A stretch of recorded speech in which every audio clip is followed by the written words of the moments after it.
we've been following this psychodrama of Harry and Meghan yet again for the last couple of weeks because, of course, he was coming over for the Invictus Games. The story came out that he was bringing Meghan and the children, and the King was going to put him up in one of the royal residences, and it was all going to be fine. And, of course, as we all knew, because it's all about Brand Sussex, blah, blah, blah, then they might not because of security, and he was close to tears. We find out late Saturday night, early Sunday morning, Meghan and the children now not coming to London, this is really interesting, but might well fly in and out to visit the late Princess of Wales' grave. I don't know about you, but I think I speak for millions of people when they just say, we're fed up to the back teeth of the psychodrama that you lot bring to this whole royal story, Dickie. I think you're absolutely right. It is psychodrama. It's all stage managed. You know, Harry's going on about security. He's saying the UK is dangerous. Well, if it's dangerous, you don't announce your plans in the first place, because you're announcing your plans to the enemy, the very enemy that security services are there to protect you from. So it's a bit of an own goal. I don't believe for a moment Meghan was ever going to come to the UK, let alone London. And you know, everybody's talking about reconciliation. Harry reconciling with his father, his father seeing the grandchildren. Let's not forget Thomas Markle. Thomas Markle hasn't seen his grandchildren at all, although the King did in 2022, and he's never met his son-in-law. So, you know, is reconciliation on both sides. Let's not just make it one-sided. I agree, and this might be viewed as cynical, right? But I have absolutely no doubt that as the oxygen goes out of their attempts to make lots of money, because America, Spotify, Netflix, everybody's turned their back because they've seen this couple for what they are, the only thing that they've got left is to not ingratiate themselves, but have a little bit of a visit, be seen, because I don't trust them. I think it will be out there with pictures and everything. I think they've proven that. And, you know, I get it. King Charles, probably not well, wants to see his son and his grandkids, probably has massive reservations. In fact, I was reading this morning, the royals have all sort of committed to keeping themselves very busy when he lands in the United Kingdom, presumably to keep out the way. You'd really like to tell him, wouldn't you, in the nicest possible way, mate, the people are done with it. There's been too much BS. And I'm with you, Dickie. I don't think she ever meant to come here. Not at all. Well, Harry's kind of lost his way, and he's desperately looking for something to do. And the only thing he really knows how to do, well, he knew how to be in the army, he knew how to fly an Apache helicopter, but he left the army 10 years ago.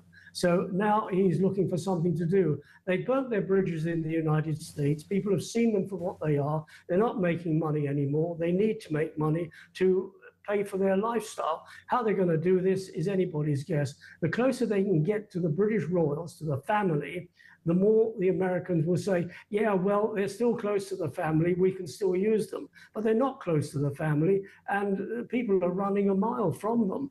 I think it's a very sad state of affairs that Harry has found himself in, walking out on the family as he did, in a fit of pique, saying, well, we can't get our way, we can't be half in, half out, so we're going to go out altogether. They went out with a bang. They made a lot of money for the first 2 or 3 years. Now, all of a sudden, they're not making any money. Not even the jam is selling. But this is the point that I don't get, that people don't like. You made an absolute pitch, you couple, that the reason...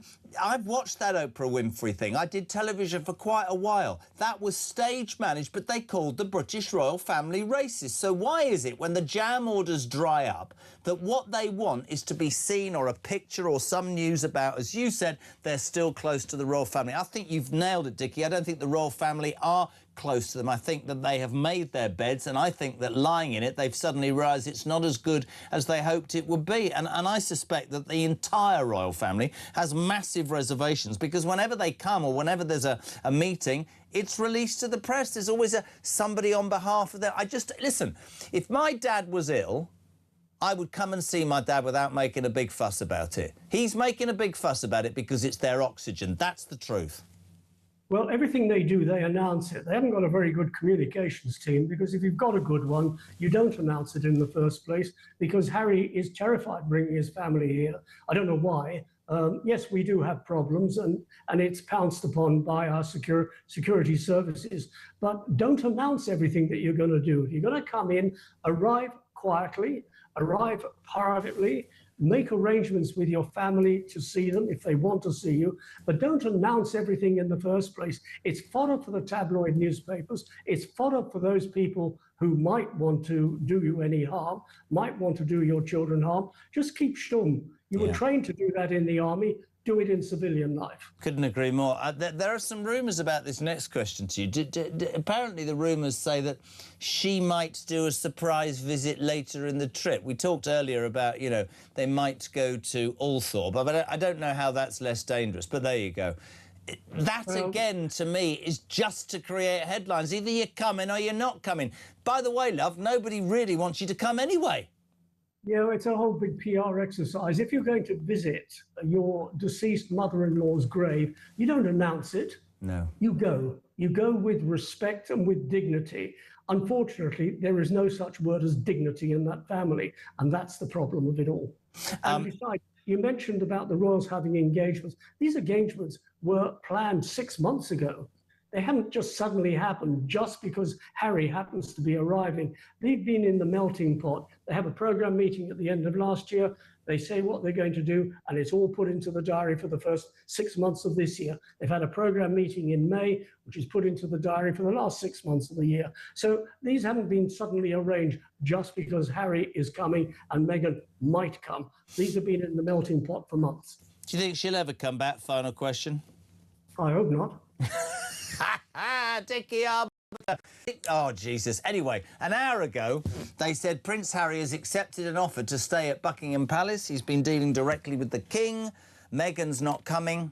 I'm not coming. I don't feel safe. Don't know if she sounds like that. Kids aren't coming. He's coming. We've had some breaking news in the last 3 minutes, though. Apparently he's not staying at Buckingham Palace because he did not give the royals enough notice despite accepting the offer. Now, that was on the Mail. Before, I haven't got a bloody clue what's going on, but I'll tell you who has also got much more of a knowledge about what's going on is the legendary royal biographer who's done her hair especially nicely this morning, Angela Levin. Good morning. Good morning. Right, first up, now let's get to the point. Did you stay up last night? No, what, to see the football? Yeah. I'm afraid not, no. I could have seen you with a Dubonnet in one hand and a cigarette in the other and a holder.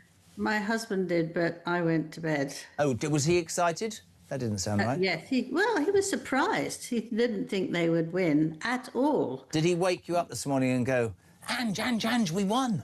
No, he wouldn't do that. No, I'm fast asleep. Oh, there you go. Now, Angela Levin, I'm slightly confused. I mean, this drama, this bloody psychodrama with Harry and Meghan has been going on for a couple of weeks. Will they come? Won't they come? Are they coming? At the weekend, we heard she's now not coming with the children to London, in brackets, but she might go to Diana's, the late, great Diana's memorial in Althorpe, right? Althorpe. So presumably she doesn't need security in Northamptonshire, but she needs it in London. That's another debate.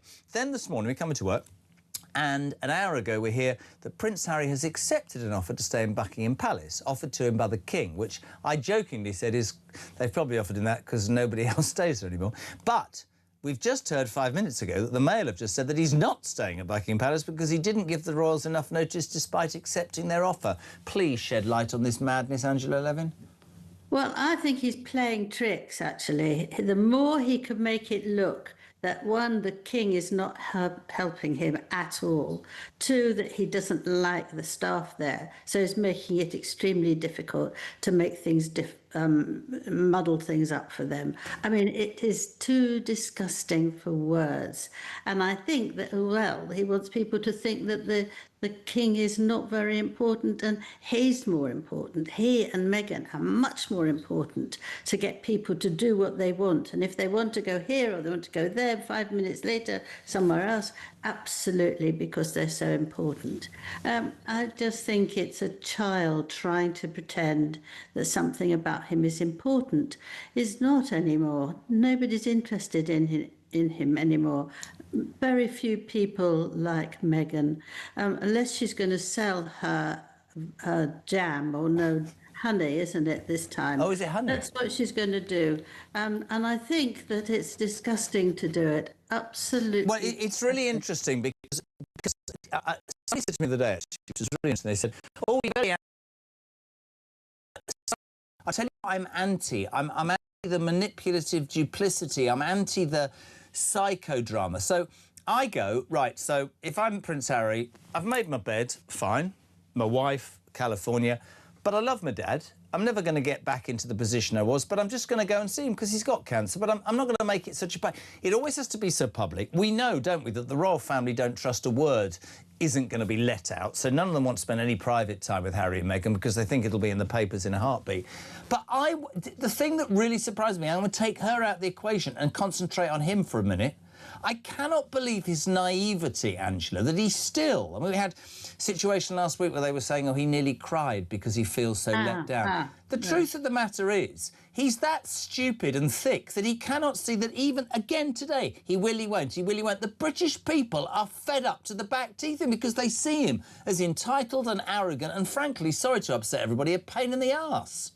Yes, but also, why should he take our money to pay for him to go round and have a nice time? They want to go and spend 2 weeks going round the UK. Well, that's his business. I don't want to pay from my money, what he wants to do. I used to really, really like him. In my 15 months of being with him to write his biography, I liked him hugely, and he's now just a wreck and awful. And what he wants to do is to win these things where he is going to go on and on and on and on until he sees his father, and on and on and on till he can rush around to the BBC and do another interview, which he did most. They don't trust him, the royal family, do they? They don't trust him or her at all. Well, they can't, because they have said, I mean, I know the king said to him, please do not, please make this between us, not anybody else. And he went straight off round to the BBC and complained about him. Now, you know, why should you talk to him? I just think the king's got to give it up. Camilla is very good at helping him, but saying don't actually too much, because he might disappoint you again. Here it is, you know, are you in, are you out? He's a king, he's got things to do. He can't just suddenly write in his book that, oh, must have my son here. You know, he's trying to pretend he's got some power. I do think we have to make the point. We made it last week. I get where the king's at, okay? I get that he's older and he's got cancer, and he probably, on a one-to-one level, wants to, I don't know, put that to rest or have his say or whatever. But I suspect he's also intelligent enough to know, or if he isn't, he's certainly got William and his wife Camilla, who are not scared to tell him the truth, that this kid, this Harry, and I've heard all the, you should feel sorry for him. No, you make your bed, you lie in it. This morning, again, just to throw my show into turmoil, Prince Harry accepts an offer to stay at Buckingham Palace, say his sources. Then the palace go, well, actually, he's not staying here because they haven't let us know. Even that, and if you want, this is my other thing, Angela, without losing my head. He goes on and on about security and how difficult it is to bring his kids here. Then why the hell do you keep releasing your plans to the press at every toss and turn? Because that's half the issue, isn't it? Yes, it's the king would obviously like to see the two little ones because, you know, they're his children, grandchildren. Yeah. But you can't do that with someone like Harry. Harry wants extra special. Has he always been like that, Angela? No. I think it's Meghan nagging him beyond anything. And I think she screams and cries, that she did before she left the royal family. And I think that she just wants it all herself. And I think it's too disgusting. Is she a narcissist in your mind? Well, I'm not anybody who's a doctor or anything. I don't know. I just think she's awful in my mind. Let's do that. But with the children, apparently they were jumping about, really happy, so happy to see their grandfather. You know, well, they're not. Why do that for a child if they've done it? Apparently they kept on telling them all about it. So it's very upsetting for a child. This is the bit I don't... But Angela... Or they couldn't care less. Why are we having... Not you and I... Why is... You know all this, are they coming over, we haven't got enough security? She thought the British royal family was racist. So why are you even bothering to come, love? Why don't you do one? Because she wants to sell her jam and her honey. That's it. Jam and honey. Listen, this is just in from the Daily Mail. Another update on Prince Harry, who said, well, his people said he's staying at Buckingham Palace. The Daily Mail understands that despite repeated requests for clarity, no formal response from the Duke and his family had been received by the necessary deadline at the end of last week, because he's flying into town. I don't mean to be rude. Buckingham Palace, I mean, I like a bit of hoovering, a bit of dusting, but you've got to get that palace well sorted, and they haven't got it. The Times is reporting that the Duke of Sussex will stay at Buckingham Palace during his visit to Britain, but that's now been denied by the palace. Within just over 24 hours until the trip begins, there appears to have been a breakdown of communication between him and his father. Oh, surprise, surprise. This is all at their door, Angela, all at their door. Yes, it's the front. They want to be in the front of papers, but everybody's fed up with it now. And the one thing, of course, which is tomorrow when he's trying to get whether he's going to get lots of money against the Mail. And the difficulty there is that they've told him so many times he can't have this, he can't have that, but he keeps on trying to get it. And he's going to go straight back and try and get more money out of the newspaper for actually interviewing in his life. Here's an interesting one for you. So you wrote his biography, you were with him for 15 months. Let's just say that you get a call on an unknown number and you pick it up sometime tomorrow, and it's Harry, and he's crying, and he says, Angela, I've messed up, I need your help. What would you tell him? I'd tell him, you're being very silly, and I don't think it's you. You've put someone else on. I know he's been cross with me, but is he? He's cross with you, is he? Well, he was cross that I actually say that he's behaving very badly. I've been told that. Well, I think that he is behaving very badly, and I take no notice of anything like that. But I just think that he's a very sad person, and he can't actually look after himself. Now, if he was coming with the children, which was going to happen a week ago or 2 weeks ago, how could he go if he is taking drugs? If he's got to go with 2 children, he must have a nanny. So that's 3 people who've got to look after everybody. And so it's never going to happen. So I thought it would... Is he still taking drugs, did you just say? Well, he's not very good at it at the moment. A lot of people think that he is very stretched and unhappy. And I've told from a good source, but I'm not 100% sure. But he doesn't seem to be able to control himself. You know, we saw 2 weeks ago when he was shouting that he wasn't going to come. He was shouting that he wanted to have protection. But actually, you know, the next day he was all right. He's coming over. You mean you say his behaviour's up and down? Yes, his behaviour. Is that whether listen, it's not for me to make any accusations, but I suspect. I don't want to give away too much detail, but I'm a similar situation once in my life. If you have somebody in your ear the whole time, nagging you constantly, you've got to get this, you've got to get that, you're the one that isn't treated right, your brother gets more than you, blah, blah, blah, blah, blah, blah, blah. It's probably difficult to breathe sometimes. She's undoubtedly... It's really, really important that people understand. You know, some days, right, I'm so angry about it. Some days I feel very frustrated. I don't know. I go with what the old man said to me, and you know what he used to do? He said, she'll be back with 2 kids. It's never going to work out long term. He'll be back. She'll be out there with 2 kids. So essentially, just before you go, Prince Harry will not stay at Buckingham Palace because he didn't give the royals enough notice. I wonder how long it is. How long it is before the Sussex relief statement's going, we've been denied access to Buckingham Palace because you hate us. Yeah, but you're right. But he's done this several times of not letting them know in good time. And he knows that he has to give the dates early because they have a lot of things to do. Yep. And so if he's doing this at the last minute on the same day, they're not going to have it. They don't have the staff. They don't have all the things ready for him. And he's just doing it on purpose to try and show himself as a very poor, you know, not looked after. Me. This psychodrama. Papers reporting this morning that King Charles finally refused to be pushed around by Harry and indulge in the constant state of chaos amongst this ridiculous accusation that they asked him to stay. he said no. I read last night that he didn't respond, and that even when they said your time's run out because of security and cleaning, then his team still released a statement saying he was staying there. What's the boy on, man? This is the whole point, and this is why the eye rolling going on within the royal household just must be, for Harry, what's going on is just ridiculous. What Harry's behaviour around this, it's such a soap opera, a mess, and it's all his own doing.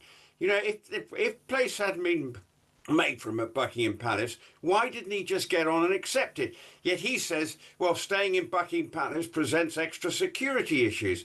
Well, I'm pretty sure within Buckingham Palace it's going to be safe for him. The whole thing is just a mess. And Harry needs to start to take a long, hard look at himself, but I'm not sure he's capable. That's the problem. And it's just gone on and on. And finally, I think the royal household just snapped and said, enough's enough. And because they also said, you can't just turn up, because remember, Buckingham Palace is a bit of a building site at the moment. So it's not straightforward. Yet they had given him the opportunity to go and stay there. So for Harry, this is just another example of his stupidity, I think. It's really interesting, isn't it? Because some people yesterday were going, do you know what, I'm done with this psychodrama, they're just a pain. And one point I want to make, which would go down like a lead balloon, why would you want to stay, if you're Meghan and Harry, in the ceremonial symbol home of the royal family that you've labelled racist? Well, in my opinion, only because their brand is failing massively and they want to be they need to be attached photographs in America with the royal family. But here's the other thing. The other I also heard is the palace playing games. They're saying they can provide a room 1 minute and they can't the next minute. You talk about building work. The bloody Buckingham Palace has got millions of rooms, man. So who's telling the truth here? I think also I'm going to side with the royal household, and you say, well, you would, but in a way, the place needs, staff. It's probably not geared up. If he's in there, it creates a logistical issue, and that's what the household have said, is that you can't just call up last minute and say, despite the fact that it may have lots of rooms, there's no one else staying there. Because it's obviously used for big occasions. It is the heart and home of the royal family. Yet you're right also, from the Sussex's point of view, they're desperate to sort of enhance their royal connections, and staying at Buckingham Palace would have been part of that. The other thing for the king and the royal household, today we're going to hear the news of that court case brought against Associated Newspapers. Yeah. And that will be interesting. So if it goes for him or against Harry, if he's staying at Buckingham Palace, it might be, again, that sort of creates an extra layer of problems for the royal family. So whatever the verdict is. So there are lots of things at play here. But for Harry, this whole trip has just been a saga that he could have sorted out right from the get-go. And I don't care if people dislike this. Part of this, the biggest problem for me, will be her chirping away in his ear. She doesn't want to come to London. What, because the royal family's racist? Well, don't come at all. But I do want to see the king, because probably I would like some clickbait. But you're not going to... London's not safe, but going to Althorpe to see the Diana, bless her, late, great Diana Spencer's grave, that is acceptable. It's such...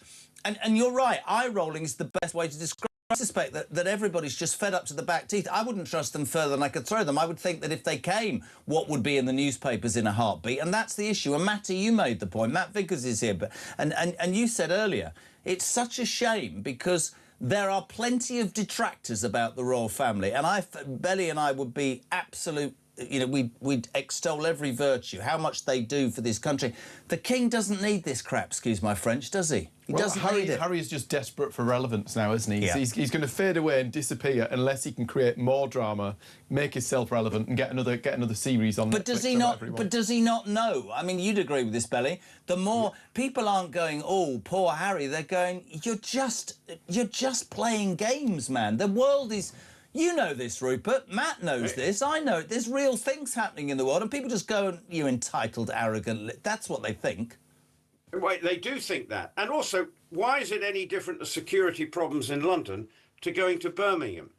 That's again, the point, you know, he's just as vulnerable, I would assume, if he is vulnerable, in Birmingham. And there will be a level of security always around him. Now, but he wants the bells and whistles, outriders approach to it, so that it can sort of add to his self-importance and create the impression. But my argument is no, I'm having a go at both of you at all. He wants self-importance. You didn't want anything to do with the monarchy, man. So stop wanting the stuff that comes with it when you're not putting in the hard yards and working for it. Well, you're right, because he suddenly thought the grass was greener on the other side. And suddenly, you know, the cold reality, he's not actually now being able to generate money because everything was done for him. In the royal family, he could have had a significant part to play in the modern royal family, and people would have understood that. But he's chosen a different lifestyle, and you're absolutely right. Why doesn't he just accept his situation and get on with it and deal with the here and now, rather than making it an episode of EastEnders or some soap opera? You know, it's real life, the episodes of The Crown. It is absolutely ridiculous. We have talked incessantly about this couple, the psychodrama, will he, won't he, should he, shan't he. I don't even understand, sorry, I want to put it out there, why he would even contemplate wanting to stay with his kids or not in a house that symbolises an institution that he and his wife called racist, for Christ's sake. The only reason they want that is because of relevance, isn't it? Because the brand's on its backside in America, and being seen in a royal residence with the old Netflix cameras looks good. What else? You held up the paper there. It's on the front page of the biggest selling newspaper in the UK, and that's what it's all about. The way that it's been handled is purely about making sure that everything he does and says, and it's all part of the brand, keeps them current. Will they, won't they be part of Buckingham Palace, be at Buckingham Palace? I feel sorry for the king with this because he's been played, I think. The palace have realised too late that he's being played. And also today we've got the ruling coming back, I think, haven't we, against Associated Newspapers. I think it's all to do with the publicity and to make sure that he has got some currency for his brand. And what's really interesting is I'd read, and you can tell me whether this is true, that Camilla and William are as one on this and don't want the king to be pulled from pillar to post. Obviously, he's a father, he's not well, all those sorts of things.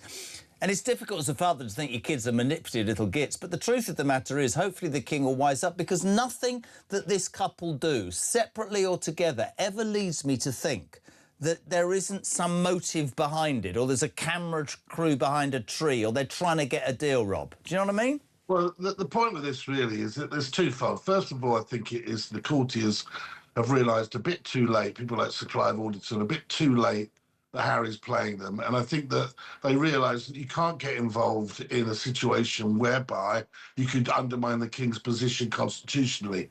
And the reality is Harry's been suing the government over his security, and he's been dragging he's dragging himself into this whole row. The king can't do that.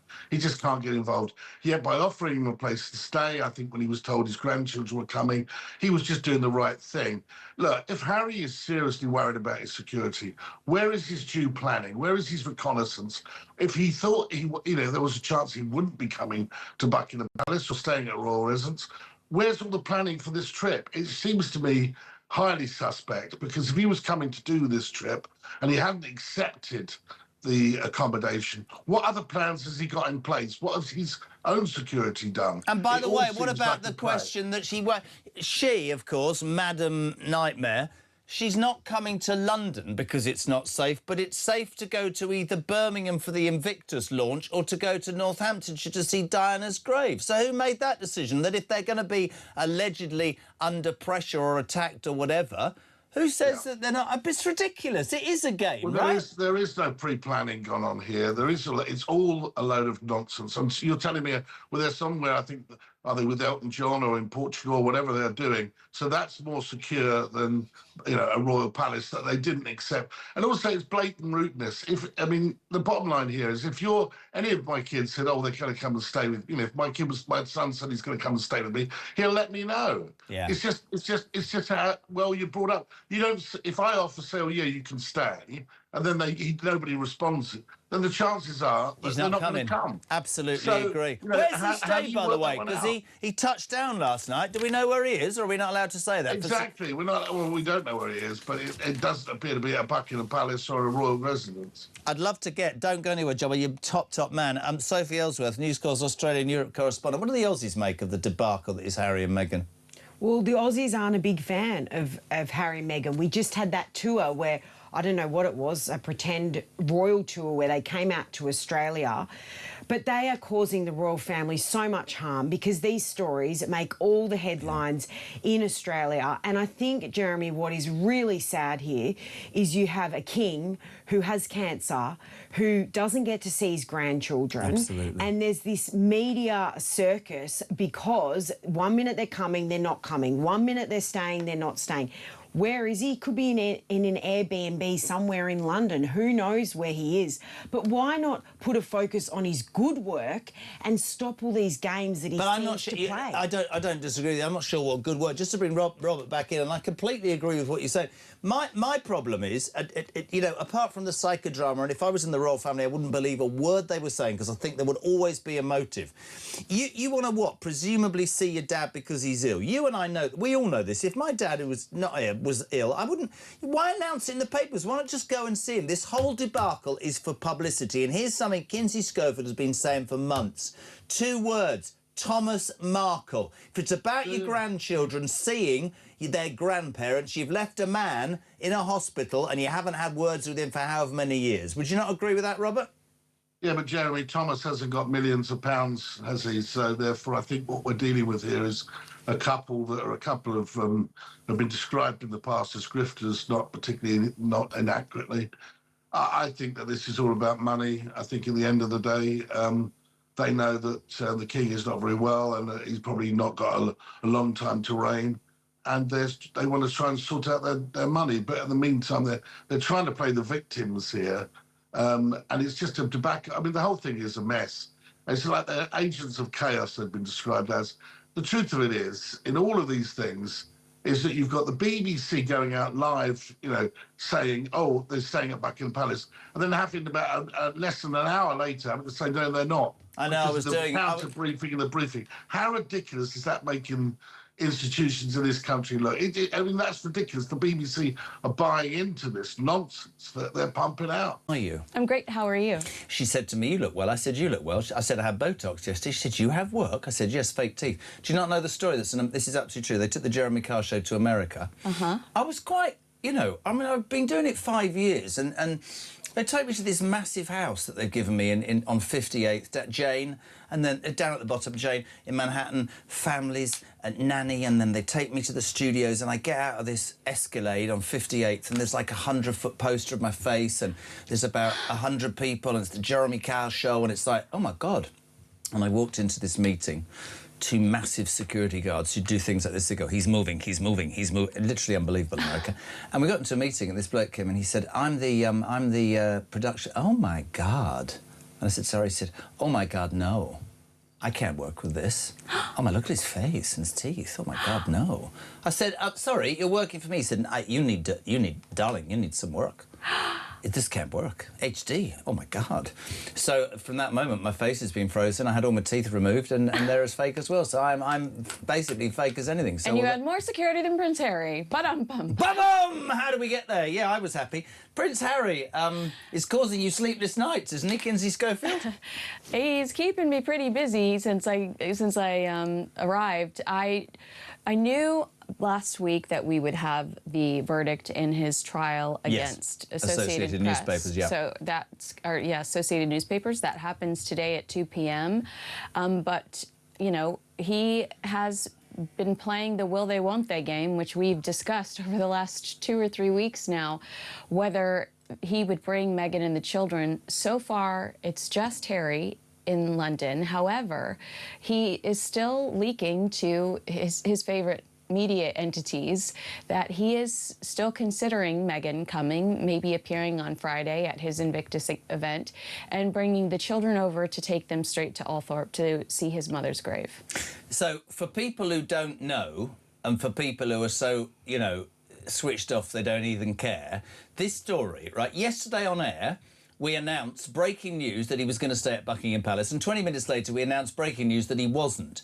The story goes that there had been private connections between him and the King. He wanted to come and introduce his grandfather, Meghan Markle, the kids as well, and that his father had extended an invitation to stay in one of the royal residences. Which is true. His father had extended this invitation. There was a deadline, ladies and gentlemen, because you can't just go, well, I'm going to go and stay at Buckingham Palace to security and cleaning and all that sort of thing.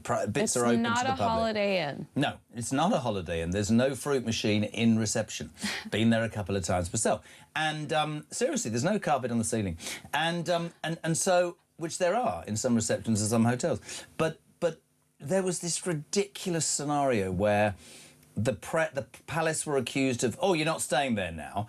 But the truth is he never responded. Well, the truth is he responded with a rejection on Saturday, and they said, great, we're taking that information back to the team. He came back later on Saturday and said, I've changed my mind. I just want to come for one night. And they said, you missed the deadline. And we were planning, we had a team, we were putting a team together for a family of 4, plus some, whoever else they wanted to bring. And now we're not going to readjust at the last minute for one night for one person. But didn't his team brief that he was going when he knew he wasn't? Yes, it's my understanding. Why would anybody in the royal family trust these two or that lot to not release? I mean, it's so toxic. And why would Harry, who apparently wants to be reunited with his father who's ill, in brackets, I think, sort out his inheritance, close brackets, put in place stuff that's caused... I mean, the British public have had it with them, big time. And if I'm Invictus, I'm livid, because he's supposed to be coming over here to promote 1 year to Invictus, the big Birmingham Games next year. Is this all a ploy to make his father look bad, to manipulate his father to feel obligated to show up next year united with Harry at the Games, which I've heard forever is Harry's ultimate objective, to get that, you know, royal seal of approval by having members of his family at the Games? You know, is he trying to manipulate the family into feeling guilty or looking bad? I think I told you from day one, I felt like this was a setup to continue to villainize his father. And that's what yesterday felt like especially. Is he deaf to what people think, seriously? Is he... Do he and his wife not understand that the shenanigans and the psychodrama, as you quite rightly said the other day, that your average Briton, whether they're pro-royal or not, just see them as entitled, arrogant, pain in the backside? Sorry, I'm being honest, because if you wanted to mend your relationship with your father, who's got cancer, you do it privately. Everything they do is through the media to get clickbait, because their star has not just faded, it's been extinguished. Or to try to force their way, you know, by... that is one of the suggestions yesterday. Did Harry come out, despite knowing that it wasn't an option for him, and say, I'm staying in Buckingham Palace, so that the King would go, well, I guess we got to give him a room? You know, I don't know what his motives are, but he's never been the brightest bulb on the Christmas tree. The other thing is, as well, and I said it this morning, and I make no apology for this, this is an institution that they purport to hate, that is racist and uncaring and, what was it, all the things that they said. And yet you want to come and stay in one of the buildings that's probably the main symbol of the institution you find abhorrent. Well, and to your earlier point about how you can do things privately, Taylor Swift just had a wedding at Madison Square Garden. How was it? Did you not get an invite? I didn't get an invite, but, you know, if she is capable of keeping that a secret, if Harry Styles can jog to his shows, his sold-out shows at Wembley, and, you know, Prince Harry can meet his father privately, and Prince Harry can navigate around the City of London without being bothered. If Harry Styles can navigate around the City of London without being bothered, Prince Harry can. Well, let's be honest, nobody knows where he's staying. Do you know where he's staying? I probably shouldn't say. OK, no, don't say at all. I don't want to be... What I'm saying is it possible to keep it private? Yeah, it is. I think it is. Anybody with a brain cell, right, even Mark, is going to go, just a joke, it's just the way you were looking, is going to go, right, mate, you're making this all about you, and we all know why. It's not caring about your dad. Do we all know why? Are we dealing with mental health issues at this point? Oh, see, this is where I get into trouble. No, you're just a spoilt, entitled brat. Do you want me to be honest? And an older woman has absolutely waved her magic wand and whipped you into line. We've used that word before. And yet that you both have massive chips on your shoulder, whether it's because you're the spare or this, that and the other. You've done nothing valuable with your life since you met her or you did that. And your kids are drawn into it. There's no consistency to what they're trying to do or achieve. They become meaningless. And I am buoyed, and I make no apology for this, by Camilla and William, who have been very, very strong in their resolve to say to Charles, this is going to end in tears. I think this might be the final turn for the King. He'll just go, I'm not having this drama in my life anymore. I don't need it. I believe you're right, because yesterday was a huge sign of strength in saying, nope, he's not. So, never complain, never explain until yesterday. Yesterday, they put their foot down and said, absolutely not, he's not staying here. Also, imagine if, whether the verdict comes down in his favor or not in his favor today, the visual of him standing in front of Buckingham Palace and making a speech or making a statement regarding that lawsuit would have been such a poor look for the King. And that is probably a reason that has happened, that he said no. And you're right, front page of the Sun today, King snaps back at Harry. And I think there comes a point, does there not, where we all just have had enough, or there's no way back. I don't know whether they don't have advisors or they're just plain silly or stupid, but I would love to say to both of them, do you understand what the British public think? Well, I don't think they do.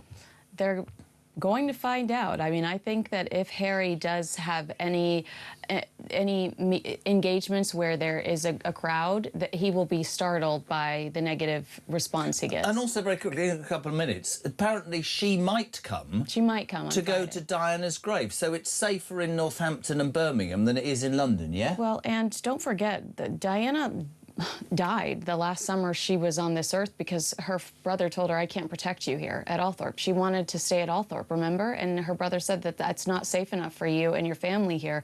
Yet that's where Harry is considering his family's sanctuary. That doesn't make sense to me, but we might see her on Friday at the Invictus event, yeah. You like Meghan? You're going to go and talk to her, yeah? I would rather die in a fire. Right, obviously, don't quite know what to say to that. I will say this. Both of them have brought this on themselves, I think, by the way they've behaved. And I think what you just said about negativity, I think is absolutely right. And maybe it will take a public appearance and the British public to voice, I guess, or make known their feelings that will be the answer to all of this, because they don't seem to get the message, babe, do they? Well, if the British public doesn't, I can tell you that there is leadership in Invictus that do plan on having a very serious conversation about the distraction that's been created over the last few weeks and how it's negatively affected the veterans and the cause. And interesting, isn't it? Yet another charitable cause that he might be thrown out of, which says an awful lot about him as an individual. Kins, thank you for the socks. If you're just tuning in, Donald Trump socks with... Prince Harry has got to the point where he's so off the rails. While I think it was at the end of my birthday and the Farage thing took over, he lost his... Happy birthday, I didn't know that. Many happy returns. How old do you think I am, darling? Very young, I don't know. Stop. Levin, stop flirting with me. We're on air. What would Mr. Levin say? 61.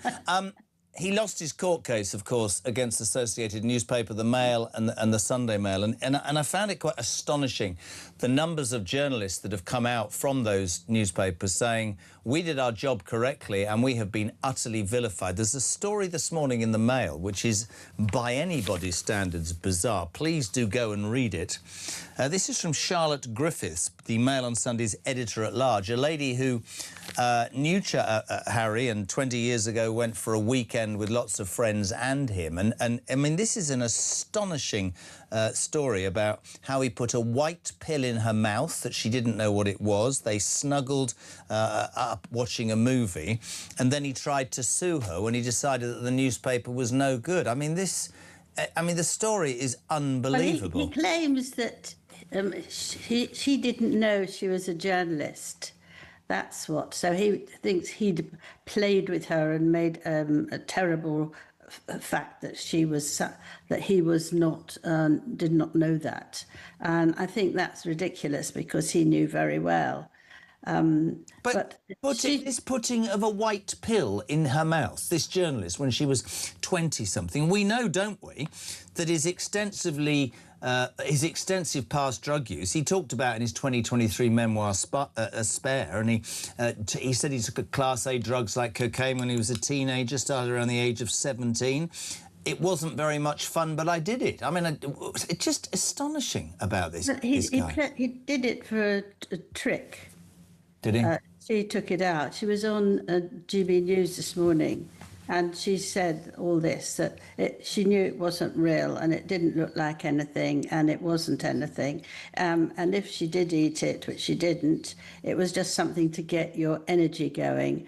So he was doing this, she thinks, in a rather fun way. But I don't think that's a fun for a young journalist at all. I think it's for a young woman to have a white pill put in her mouth by a member of the royal family. Whatever you think about anything, it sums this kid up. Listen, I've always been honest, and I've never said this perhaps as much as I can. He talked about how some of the drugs helped him deal with the trauma and the panic of losing his mother. And by the way, nobody would wish that on anybody, and it must have been utterly horrific. But it's almost as if his life is going steadily downhill, whether it's that story this morning or losing the High Court case. He was absolutely... I mean, I was reading about the court case. They had no witnesses. It fell on its backside. It's cost 50 million quid, and now he's decided to focus on his charity work. He must be the most badly advised human being in the world, Angela. Well, you know who advises him, don't you? Yeah, she indoors. That's right. She's never satisfied. She screams at him, and he doesn't know what to do. And he's trying to be a good person. That's his good person. And he wants to look after people who are not well and tell them what to do. But actually, I don't think anybody wants to know what to do from him, because he's made such a mess of his life that you can't say to him, you know, please help people and make them feel better, because he can't do that. It's almost like he's hell-bent on making the worst set of mistakes in terms of discussions. I mean, you know, the High Court case, in my mind, he was never going to win. His popularity here is in the toilet because he and his wife have played the royal family. And I just don't think he understands how much anger there is, Angela. Well, what it is that he can't understand fact rather than what he feels like. Now, Fiction. you know, he might feel bad about going into court or someone not letting him have what he wants because he is still royal, which is a nonsense. But actually, you know, for a court case, you have to say exactly what it is. You have to be able to prove it. And he doesn't think he has to, because he's a royal person. And nobody's sort of helping him out of that. But I wonder, all the people who help him with his problems, you know, need to deal with that. But I think they're quite scared of him. Do you think that it's, just very quickly, I mean, he's lost that court case, she and he haven't been here, the security arguments. I don't think he's ever going to be able to come back here and be treated the same. I think he needs to wise up to that, and I think his wife is one of the major reasons for that. Well, he's trying now, apparently, to actually get back to the king and, you know, apologise and make things all right. But the fact is, you know, he goes to see his father, takes all the information, and then goes to the BBC and tells them all about it. He can't see the difference of that. It's him, so he can do it. It's not like anybody else. And I do know, because I was working there when all this happened on the Mail, and journalists were really scared, and, you know, but they were decent journalists who would never dream of doing the things that he said. And he hasn't taken any notice of that whatsoever. And I think he needs someone to help him, but he doesn't listen. He thinks Meghan is the one to tell him. He listens to her, and he does what she tells him. Look where the hell it's got him. Angela, I could talk to you all day. I love you and so grateful as ever for your take on the latest Prince Harry debacle. He lost that court case. There's stories in the Mail this morning about a white pill and movie snuggles with a journalist. Welcome to the show. Sorry, I know this is probably the timing isn't great because we're going to shift from talking about the politics we've been talking about to Harry. I can't... So there's this astonishing story on the front of the Daily Mail today, Charlotte Griffiths, who actually knows a couple of the people that work on this show. And she talks about a weekend stay some years ago when Harry was 20 and single and you know, polo and... Fun and cuddles during movies. But his idea of a prank was to put a white pill in her mouth within 10 seconds of meeting her. Here, let me tell you, that is one of the big takeaways, was that he didn't trust her. So he tried to pop a pill in her mouth and say, there, now I can trust you. And she discreetly takes it out. What was it, a Tic Tac or what? My grandpa loves Tic Tacs. I don't think it was a Tic Tac. I think it was Mr. Funtime Harry. He did say that he had to be very careful about what drugs he used because he was randomly drug tested in the army. But here was my biggest takeaway from that article. She admits that the Sussexes pulled her aside last year to tell her that their advisors are meeting with King Charles's advisors. So Charlotte then sets up a photographer to be outside to catch the meeting between Tobin, King Charles's advisor, and Harry and Meghan's new advisors, Liam and Meredith Maines.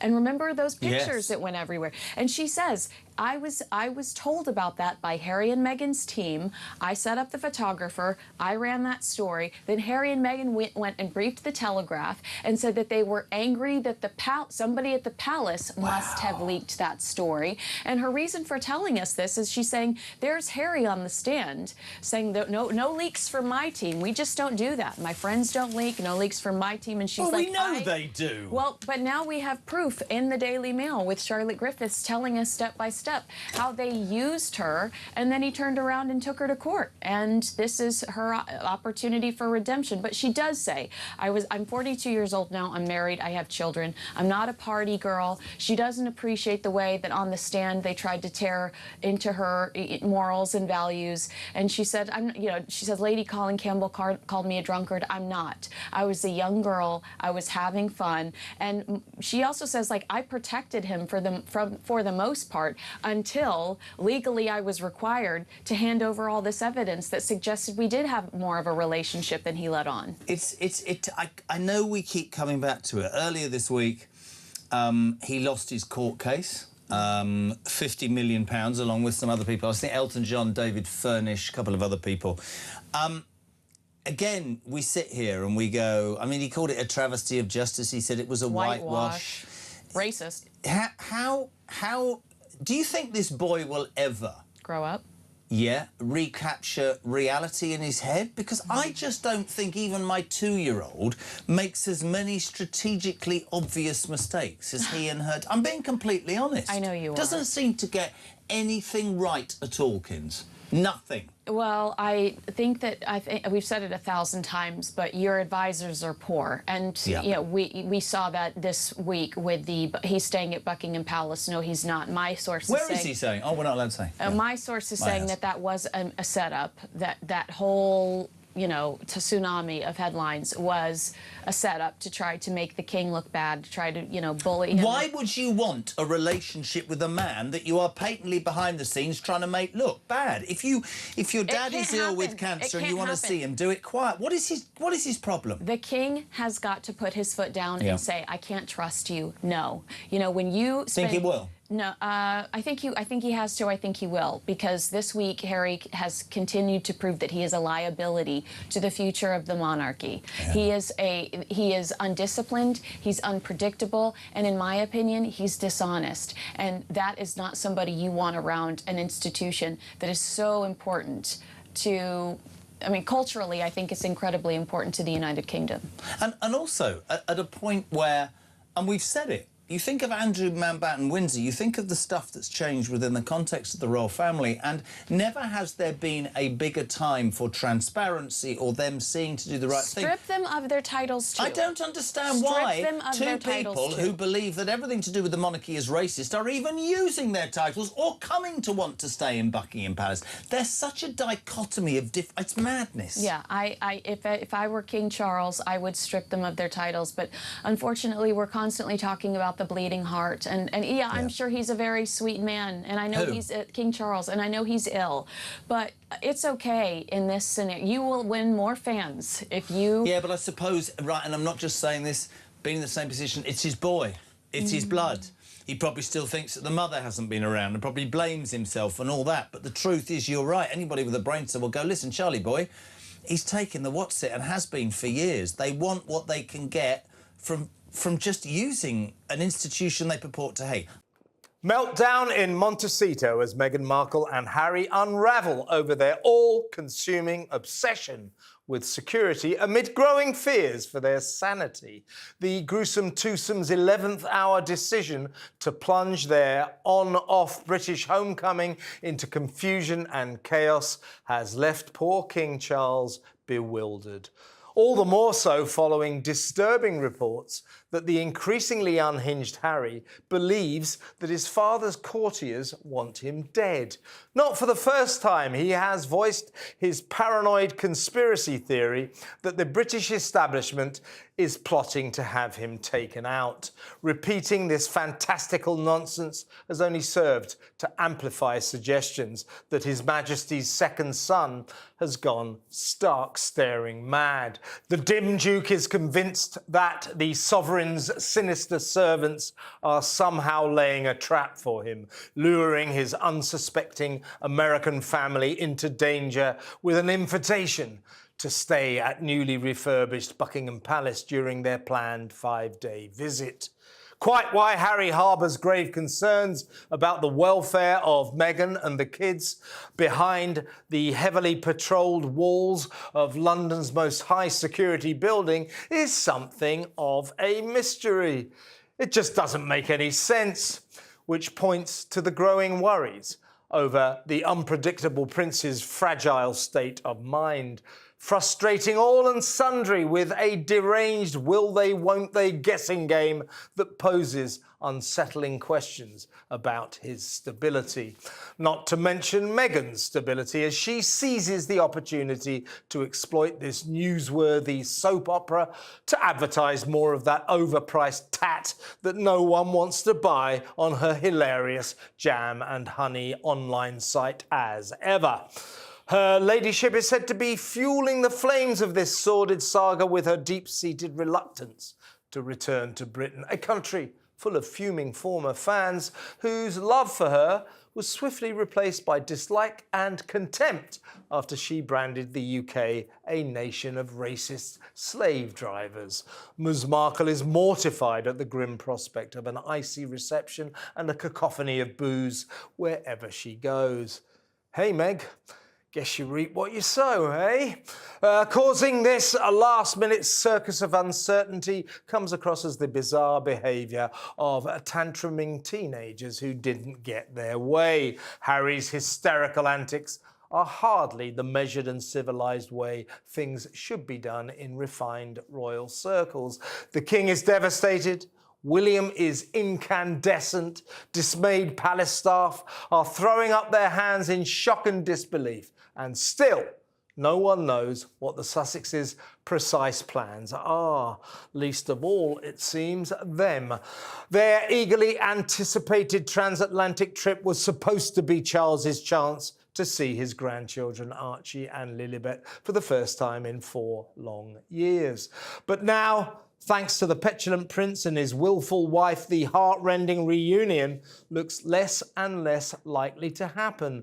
And that has sent Harry's seething sibling William into a volcanic rage. The Prince of Wales is furious after his brother's apparent blatant bid to wangle the armed police officers he demands by subjecting their distraught dad to emotional blackmail. In effect, telling the king, if I don't get gun guard cops, you don't get to meet your grandkids.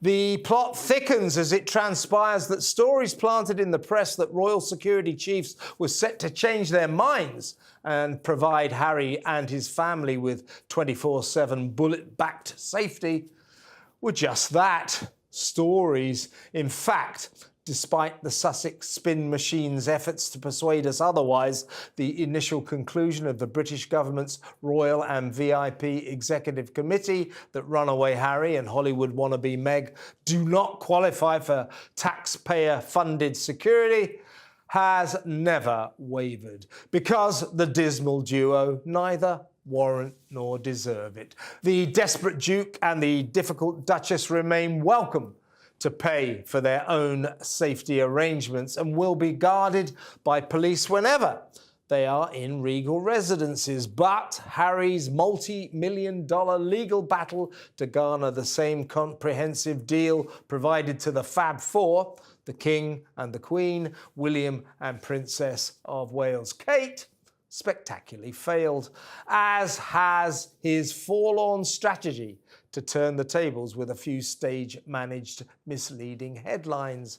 This arrant fool has even shelled out yet more loot on a meaningless review to warn the British authorities that he'll be a major terrorist target at the Invictus Games next year.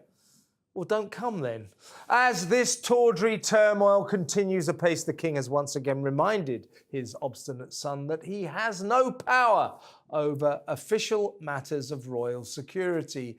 Not one of life's intellectual giants, Harry has always struggled to comprehend that his father is merely a figurehead of state and not the ruler of the nation. So Charles could not cave into the prince's emotional blackmail even if he wanted to. And as a responsible monarch keenly aware of his constitutional limitations, he refuses to interfere in a matter outside his remit. So, hard luck, Harry. Daddy can't help. Nevertheless, will the frankly delirious Duke do the decent thing and take his children to greet their grandpa? Or will he cruelly keep them apart simply to carry on a campaign he is doomed to lose?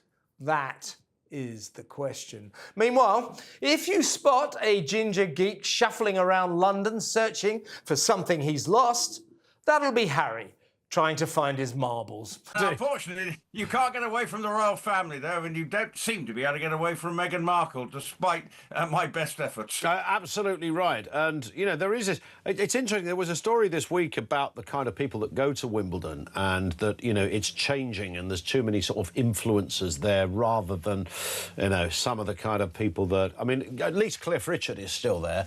Not sure what the bow tie was all about, Cliff, but at least he showed up, and that was great. And some of the, you know, the obvious sort of regulars. But a sense that Wimbledon's being overtaken. And I was thinking about Meghan. I thought, is Meghan Markle going to show up at Wimbledon? Because that would be... I mean, Harry is due to return to Britain next week, but arguably not for the greatest tennis tournament on the planet. This is the Princess of Wales's show. Look, she's already been here once, and Meghan Markle, I'm not sure, would be greeted with open arms, because when she came before, she made it all about her, didn't want people near her and all that sort of thing. Whereas we saw pictures of the Princess of Wales on court, I think 18, just right courtside. She was sitting with Sir Andy Murray. You know, so, okay, she had tennis royalty with her, but she didn't care. She was in the crowds. Whereas Meghan, when she came, she made it all about her. But excuse me, I can't see her turning up next week at all. We've got to make sure she gets into Britain, first of all. That seems to be the debate. And the soap opera around this visit next week is just eye-wateringly, just, you know, the EastEnders, you can't make it up. Really. You can't make this stuff up, can you? So why is Harry coming? Is he coming because he's got a bit of business? Is he going to go and knock on the old man's door and say, come on, let's make it happen? Will he go for a wimpy with William? What's the deal? The Wimpy with William's not happening, and I bet he's really pleased that he's appeared on the Kelsey's podcast. That's William overnight, talking all things football. That will get a lot of eyeballs on that, so there may be some seething in Montecito about that, because they're not getting the celebrity voucher sort of people coming to them and saying, be with me. He's coming, it would appear, primarily to launch the Invictus Games, which takes place in Birmingham this time next year. So he's here at a year anniversary event, maybe going to the Royal Hospital in Chelsea. But we don't know whether he's bringing his children. We don't know whether Meghan's turning up and will be by his side for these events. So the whole thing is just a mess, really, as to what is going on. And the royal family are getting a bit sort of weary and wary of the whole show, because it's a willy-won't-y thing. There's a court case that will be announced, the findings of that on Tuesday, which could be a bit of a landmark day, maybe for or against Harry, depending on what the court do. So overall, it's just been eye-rolling. What is he coming? Just tell us you're coming. Get on with it. Yeah. But let's have this, what are we going to do? And I'm upset because I'm not getting the security. It's just ridiculous. Just a final point on this, Rupert. Can you ever see a point when it all just goes back to normal and they make it up? They might not be bosom buddies. Harry and Meghan may well continue living their life on the west coast of the United States, but everything's back to normal. We'll see them at royal events when needed.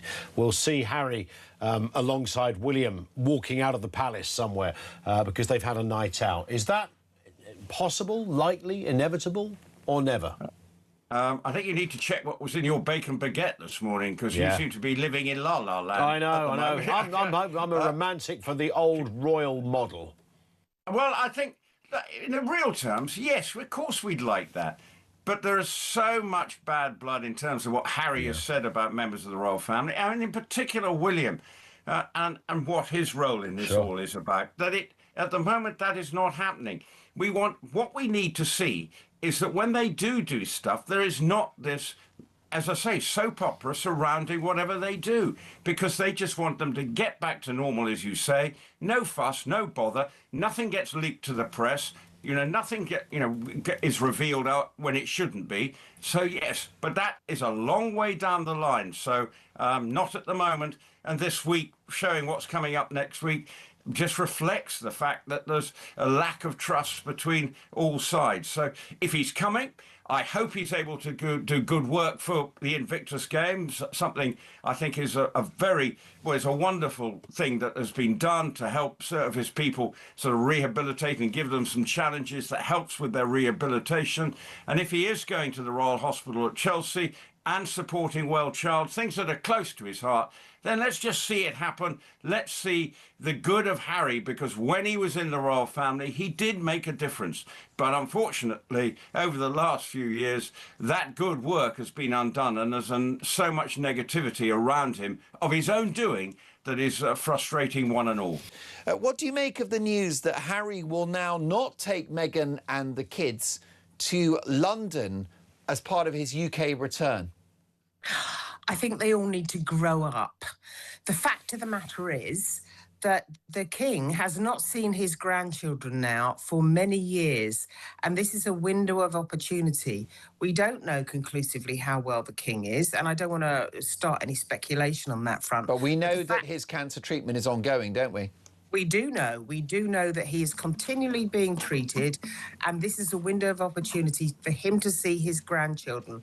In some respects, it's now or never. So I do not understand either side, actually. I don't understand Harry and Meghan kind of standing firm on this and insisting they have to have people pay for security. They're living in a secure and protected building while they're here.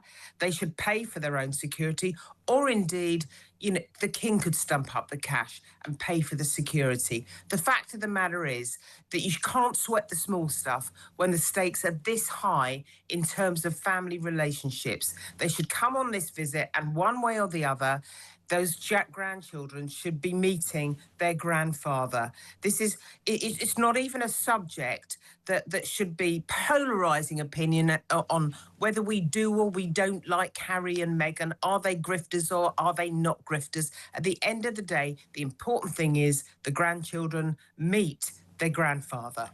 And Linda, my viewers and listeners will take none too kindly to paying for armed royal protection for Harry, given that he's no longer a frontline serving member of the royal family, given that he relinquished his elevated position as the Duke of Sussex here in the UK, and yet, you know, he pursues a private life, but now he wants the trappings of being a royal. You know, the public are not having this. I agree. Look, I agree with the public. I don't think the taxpayer should be footing the bill for this at all. Either he should or the king should take part of his considerable earnings and pay for, out of the Duchy of Cornwall, and pay for security himself. That's what should happen here. At the end of the day, though, I think that there is a security threat for Prince Harry when he comes to this country, and Meghan. And you know, that he can't do anything about that.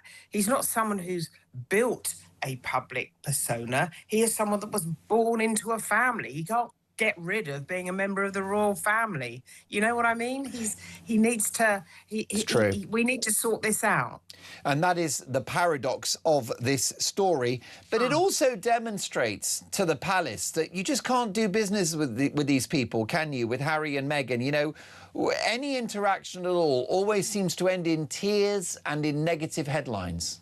Yeah, because of what I'm saying. That it's not just the general public or the viewer or the listener that turns this into a polarised debate. It's the two camps. It's not so much King Charles. It's not so much King Charles. He doesn't enter the public debate at all.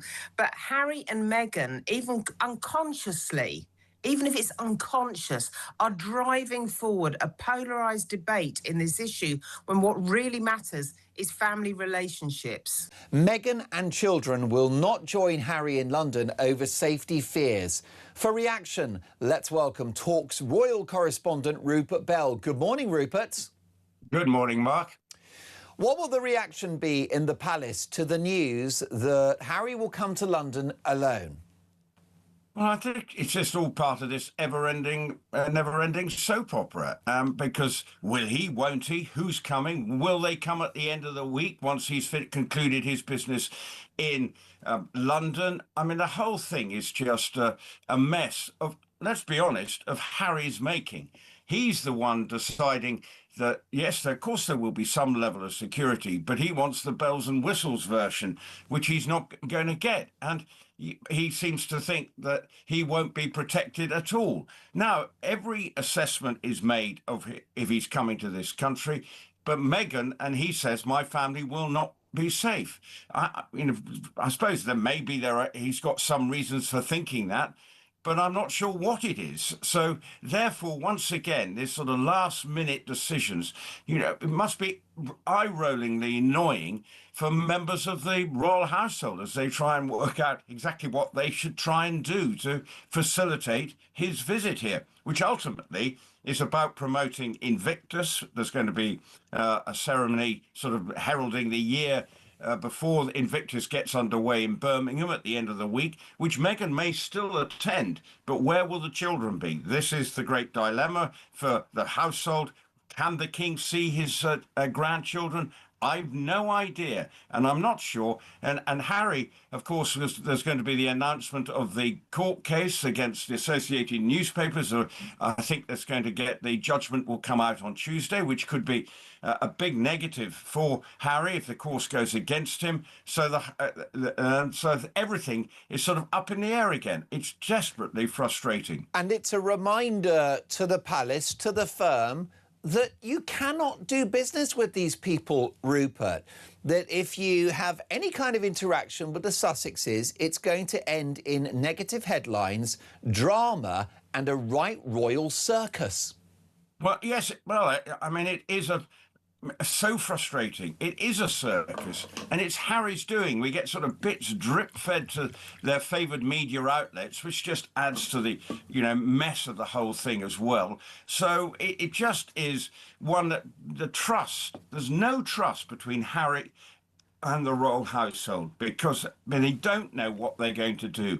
And until they learn to build some trust and actually try and do things under the radar, then the hopes of repairing the fractured relationships with maybe his brother and his sister-in-law just is not going to happen. And Harry has got to start reading the room. As always, you're on the money, Rupert. This is a couple in Harry and Meghan that have squandered a wonderful opportunity to rehabilitate their public image and to recalibrate their royal credentials. They had it all going for them, Rupert. The trip was happening with the King's blessing. He's offered them accommodation at potentially Buckingham Palace or on the Windsor estate. He could have met his grandchildren, the King, for the first time since 2022. And all of that has gone up in smoke. Yeah, but although there is still talk that they might come at the end of the week when they're sort of the things they were planned to do in London, which I think includes a trip to the Royal Hospital at Chelsea, and there may be a couple of other engagements that have been planned. But once he moves out of London, so could they go to Althorp? Anything. And this is what I think is annoying everybody. What the heck are you doing, Harry? What's the plan? Get a grip. That, I think, is really the issue.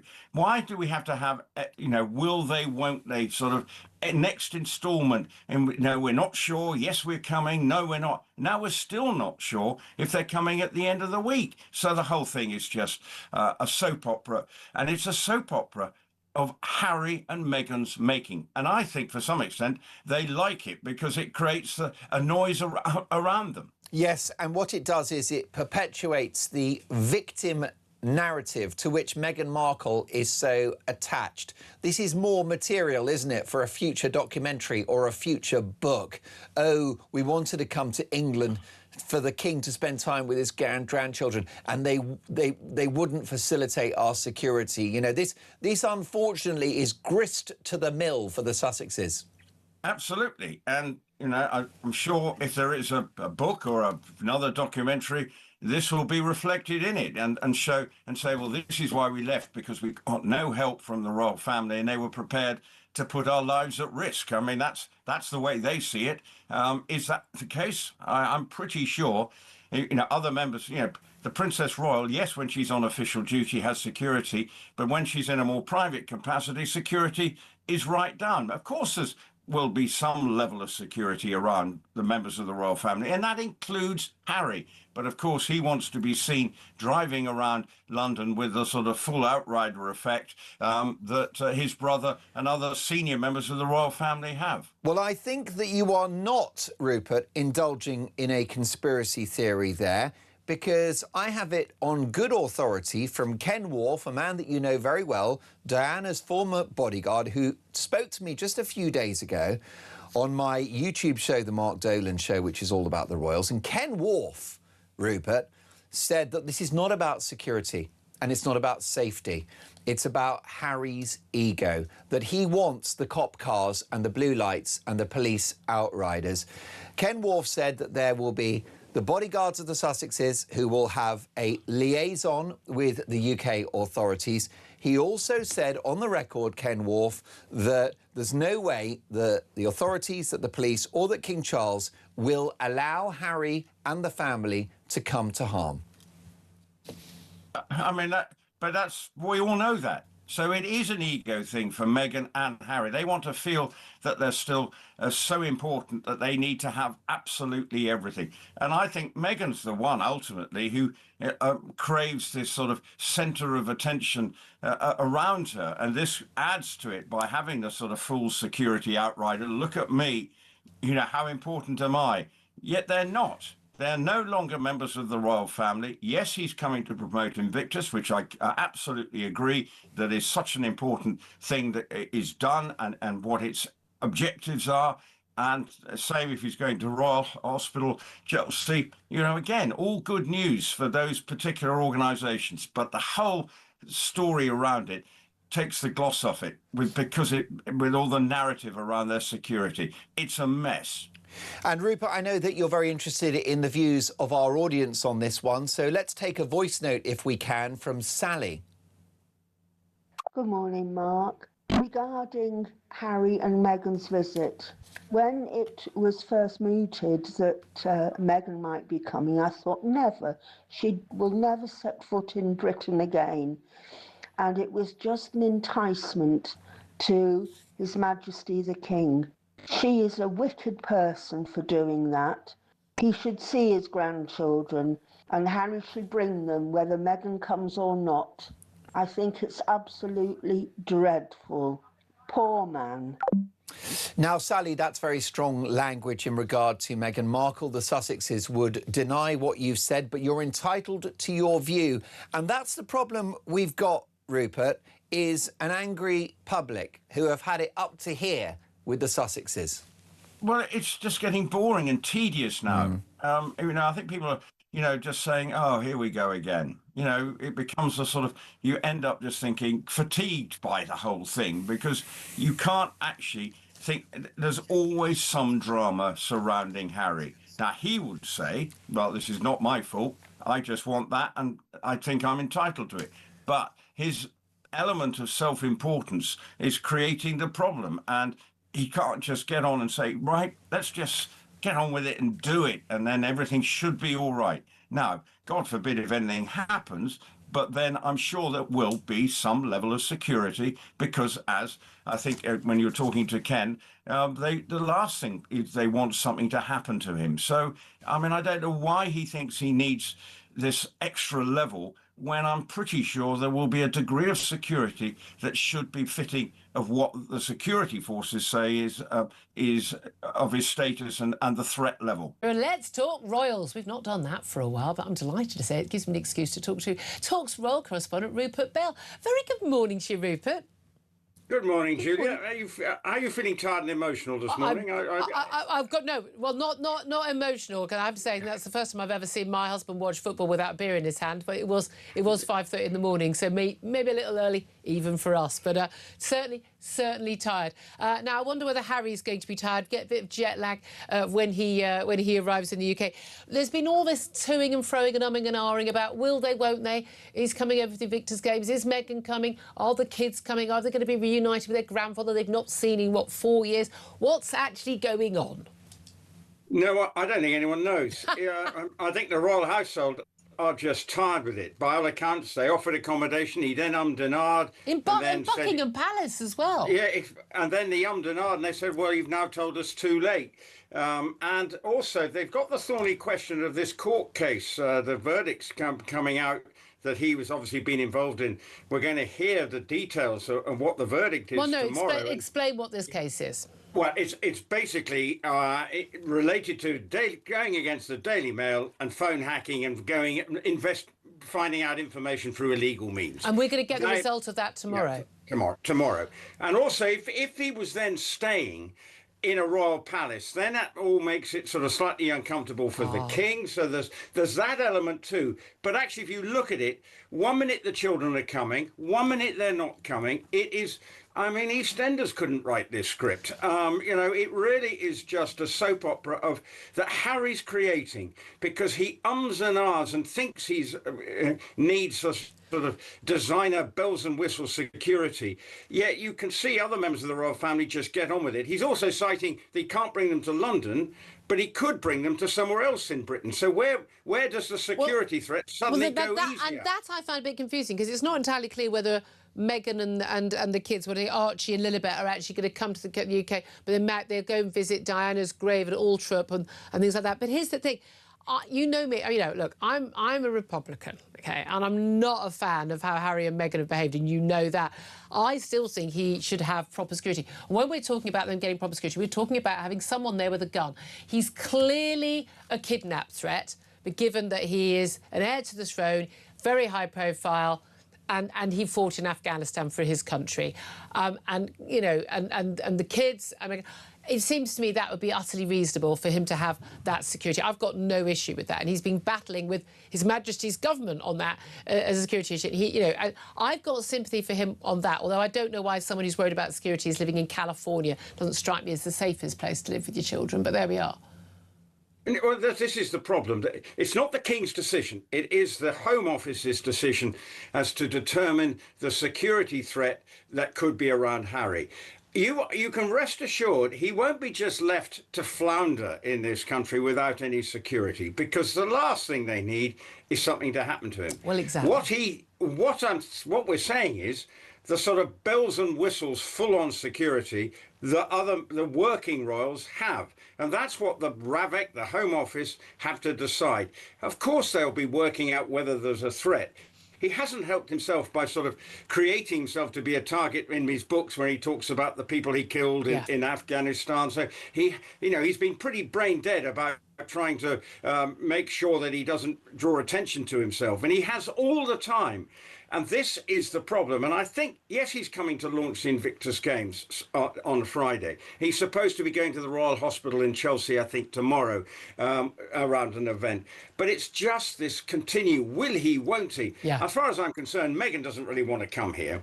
And it's all she knows she'd probably be booed in the show. I know there's a whole bunch of young women who are absolutely insanely obsessed with her. But actually, most of the British public have taken a very dim view of her. The thing I feel sorry for, genuinely, though, as much as I hate myself for even having an opinion on this, because I do have a life, is that the King, who is, advancing years, he's had cancer, that he has not seen these two grandchildren in 4 years. He's only met Lilibet when she was a baby. I have to say, you just feel that, OK, the King could travel to California, yeah, he could, but it does just feel wrong, I'm sorry. Yeah, it is wrong, and Harry could sort it out.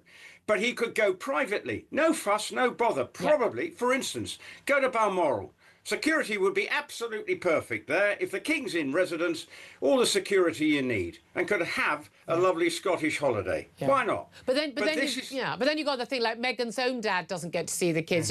She's cut off everybody, and he's sort of in that same net, and not seeing his brother and Kate. We understand. Apparently, every other royal is going to be terribly busy with their diary this week. Well, they will be. And this is the problem, because they're fed up. They just worry that then they see him, and then the next minute, Harry goes and bleats to one of his favoured media outlets. Yeah. I think it's going to be interesting when this verdict comes out, because if it's against him, that will be a problem for him. Because he's settled everything else, hasn't he? For large sums of money, we believe. I think so, but this is the one that sort of could define the whole thing. And so for Harry, tomorrow is a big day, but you just wish he would. You said you were coming, just come here, sort it out. Yeah. And I think that's the frustration for the royal household, and because he suddenly thinks he's a special case above and beyond everybody else. There is also this issue, isn't there, where there's constant bleating and moaning about his terrible lot in life. Look, it's terrible his parents divorced, terrible that his mum died. I think it'd be terrible to be born into a royal family, wouldn't wish it on my own worst enemy, to grow up with that fishbowl, awful everything. But it is just like, a lot of people are really struggling with their daily lives, putting food on the table, dealing with, ill health, looking after, elderly parents with Alzheimer's. So, people are dealing with stuff every single day. And there he is, multi-millionaire with his health, married, wife, 2 kids, and he's whinging and moaning. And there does come a point where people are going, seriously, be quiet. You're absolutely right. Finding freedom, he said when he went, we're off now on our freedom flight. Give me a break. If you've got their freedom, then act like you've got your freedom. That's the way I take it. At the moment, it feels like he can't let go, and he wants to be treated as some really special case. And I have a degree of sympathy on the security thing. Nothing must happen to him. And I'm sure they won't allow something to happen to him. You'd hope not. But, meanwhile, hopefully Meghan's going to sell some more jam, and that's the important thing. It's time to talk about Harry. From red card to red head. Red-haired Harry or what hairs he got left. He's not very, you know, he's pretty much bald these days, but he's still got a few splatterings of red hair around, hasn't he, old ginger nuts? What the hell is he up to? As far as we know, we think he may have touched down by now in Britain. But he was originally going to be bringing Meghan and the kids. He's come on his own. Are they going to be coming later? He can't apparently now stay at Buckingham Palace because he left it too late to accept the invitation from the King. The whole thing is a shambles and a mess. The royal family, King Charles and his courtiers, are tearing their hair out. They really are. Let's talk to the host of Kinsey Schofield Unfiltered, Kinsey Schofield. Welcome, Kins. Hey, good to see you. Good to have you on the show, of course. But I was desperate to get you on because even by Harry and Meghan standards, this is a disaster. This is an utter disaster. Even this morning, the online editions of the newspapers here going, yeah, Harry has decided to accept his father's invitation and he'll be flying in on his own and he will be staying at Buckingham Palace. Now, this invitation was extended by the King, what, 2-3 weeks ago? Apparently only in the last few hours, as Harry said, yeah, I'll take it. And, of course, Buckingham Palace, the King's staff, have turned around and said, no, it's too late now. We have to make special arrangements. You know, we asked you 2-3 weeks ago. You tell us now. I'm sorry.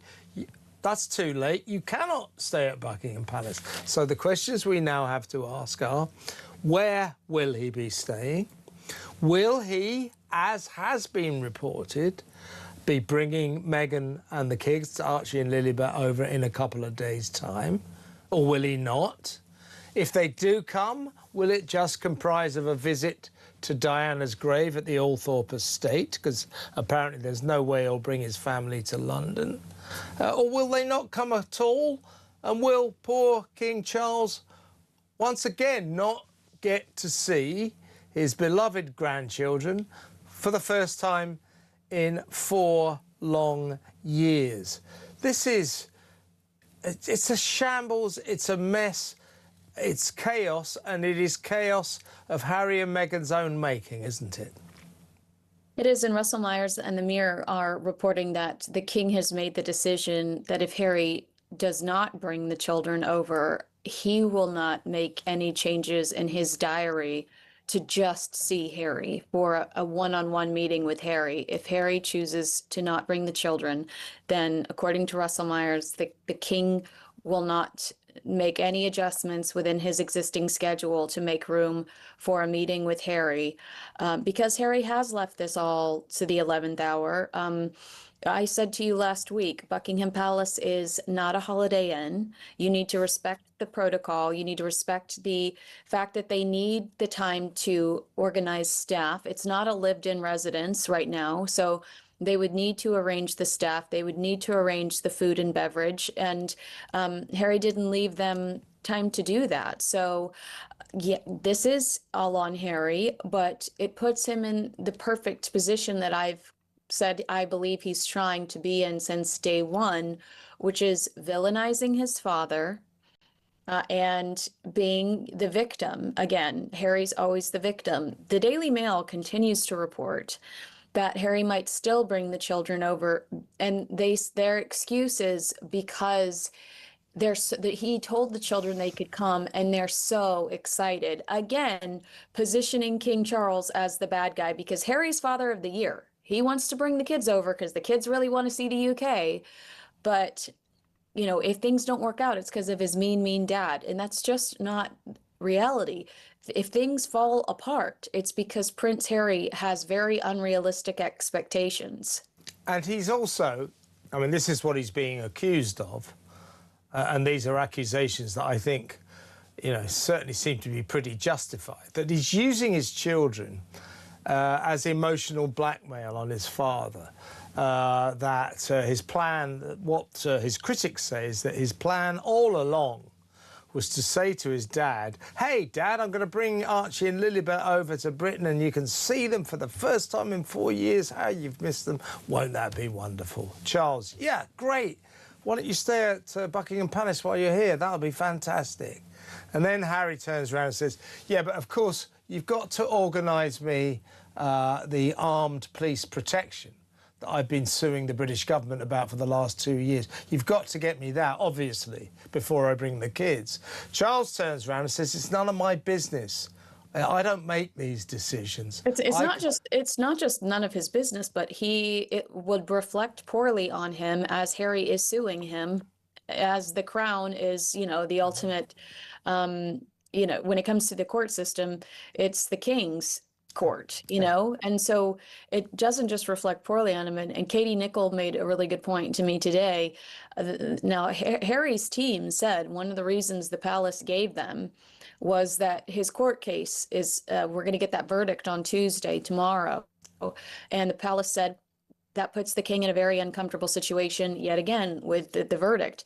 And I hadn't visualized this until Katie Nicholl said it to me, but she said, imagine Harry wins or loses this court case and does either the defiant, angry speech or the victory lap outside of Buckingham Palace and using the king's home and that landmark, that staple for whatever it is, whether it's a bitter tirade or if he wanted to gloat. That just can't happen, Kevin. Harry is no longer a member of this institution in the way that he used to be, and he would take advantage of that opportunity. He would use that platform. He would use that beautiful building to stand there and bark. Whatever happens will happen. But I just hadn't imagined that he would stand out, and that's true. He's proven in the last 2 weeks that he has the audacity. Well, he did it last time, didn't he, when he lost his long-running case in the courts to get this armed police protection from British coppers whenever he comes to this country. He neither warrants nor deserved that. This has been decided, and that decision is very unlikely ever to change, but he's got this obsession with it. And critics, including Prince William, we know this, just say he's been using those kids as emotional blackmail, trying to get Charles to stick his nose in and change that decision just so he can get to see his grandchildren. Charles saying, look, I cannot do that, nor would I do that. It's outside my remit. I don't make decisions about royal security. And Harry's team actually accusing Prince William of having somebody on the Revoked committee that is conspiring against him, and that is not true. Of course it's not true. William is furious. The rest of the royal family are furious, and I think from what you were saying about what the king is now saying, quite clearly King Charles, a gentle soul who doesn't like confrontation, is seething with his father. Hey, I'll tell you who else. Let me tell you who else is seething right now, Kevin. Yeah. The Invictus leadership. This trip was supposed to be about the veterans. This trip was supposed to be a kickoff to the 1 year in Birmingham for the Invictus Games. Senabale is currently suing Prince Harry because they felt like his behavior was so appalling, so inappropriate when he was still working with them. He's no longer working with them. And if you run down the list of their complaints, they say Harry and Meghan have become a distraction. Harry and Meghan's brand is so toxic that people no longer want to donate to us, no longer want to work with us. And are we not seeing the same reflected on Invictus today, this week, because of Prince Harry's actions? Because Prince Harry has made this a circus? We are. And it's my understanding that Invictus leadership was already not thrilled about the idea of having to deal with Meghan in London or Birmingham. And now they're especially distraught over the way Harry has handled this over the last few weeks, because it distracts from in a really negative way, from their ultimate objective, which is to protect these veterans. You'll be thrilled. This is literally just broken, Kinsey. The Duke of Sussex has arrived in the UK, a spokesperson for Harry has confirmed. So he's arrived on his own. Now, tomorrow, as you say, we mustn't in any way prejudge what might happen, but his long-running case against the Mail group of newspapers, the Daily Mail, the judgment on that whether or not they used illegal methods to stalk him, to listen into his phone calls, etc. That ruling will be unveiled tomorrow morning. So I guess we can expect some sort of response from the Duke of Sussex about that. And then I guess, Kinsey, we just wait to see whether or not Meghan and the kids turn up. We now know if they do, they definitely won't go to London, but they might go to Althorpe to see Diana's last resting place. I don't know what the hell that is all about. But the King saying, well, if you don't bring the kids, I can't be bothered to see you. The King, I think, joining William and the rest of the royal family in fury about this guy. Even the King has had enough, right? I mean, the back and forth this morning regarding Harry's, whether he was staying at Buckingham Palace, and then the palace having to correct the narrative and say, no, he's not. We have no plans on hosting him. This was decided over the weekend. And then Harry saying how disappointed he was in his family and in the palace for not giving him Buckingham Palace. He continues to embarrass this family. Obviously, the best thing for them is to continue to distance themselves from him, because he's proven in the last 2 weeks that he hasn't learned a lesson. He's been horrible to them over the last 6 years, and there's no stopping him. He just continues to attack. Let's talk royals. You know how much I love doing that. Former head of the Royal Protection is Di Davies. He joins us to talk about Prince Harry's latest trip to the UK. A very, very good morning to you. Oh, good morning. Lovely to be back with you. Thank you very much for joining us. Well, Prince Harry, I'm sure that's what he said to his dad on the phone. Prince Harry is back in the country. This was a long-planned trip. It's a year to the Invictus Games in Birmingham next year, so he's over here promoting that. But the plan was he was going to bring his wife and his 2 young children. They were going to be reunited with their grandfather, who they've not seen in 4 years. Given their young ages, that is literally a lifetime, certainly for the youngest, Lilibet, but also for Archie. Lots of discussion about where the prince and the family were going to stay. By all accounts, offered Buckingham Palace, which I think a rather, a peace offering, an olive branch from the king. But apparently, according to 2 different versions, one is that this offer was rescinded because of his court verdict likely expecting today over phone hacking. And the other is that, well, actually, he'd said yes, no, dithered, and then said yes too late for the arrangements to be made. This is the bit I don't get. Buckingham Palace has got, what, 52 bedrooms and quite a lot of staff. Even at the last moment, could they not accommodate at least one room for Prince Harry? Well, good morning again. Yes, of course they could. There are 775 rooms in Buckingham Palace and X amount of suites, which I would have thought could be put ready in a matter of hours. So I don't know what this is about. I suspect there's a lot more underneath the surface going on. It's turned into a debacle. As always.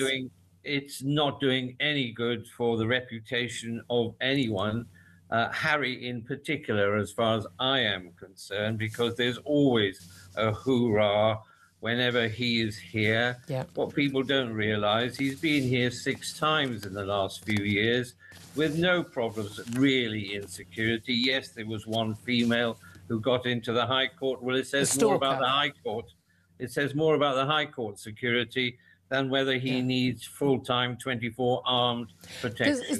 That's what it all comes down to. If he's in a royal palace, there is protection there. If he's coming to a state occasion, there is protection, but he's not entitled to state-funded protection. Now, this isn't really about the funding of it, is it? Because they obviously pay for their own protection 24/7 back in Montecito in California. Realistically, this is about whether or not their protection can be armed when they're in the UK. Yes, and that's the truth. And as I've said on your programme and others, the last time armed officers were required was in 1974 when Princess Anne was attacked by a lunatic.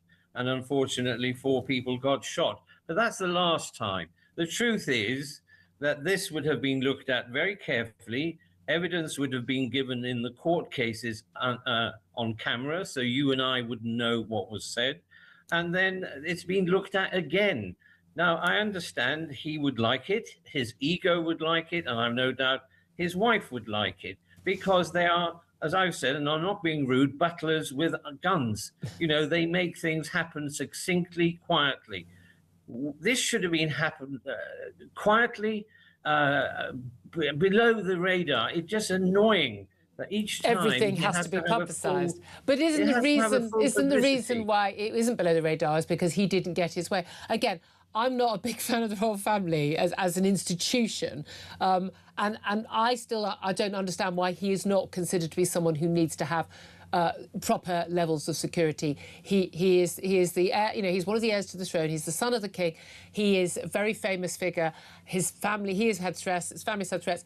And he fought in Afghanistan for us. I'm sorry, it seems to me that he's clearly someone who would be at risk. I think it's a legitimate thing for him to have is security, armed security, when he's here in the UK.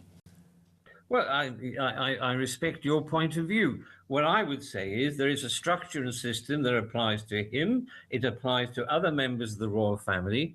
And I assure you, if there was any inkling, real inkling, not made up stories, etc., by some, that there would be a real threat, then he would get it. And of course, if he stayed in royal premises, he would get it. The truth is, as we've seen in Europe now, he can slip in and out of Europe. He can go to various places without armed security.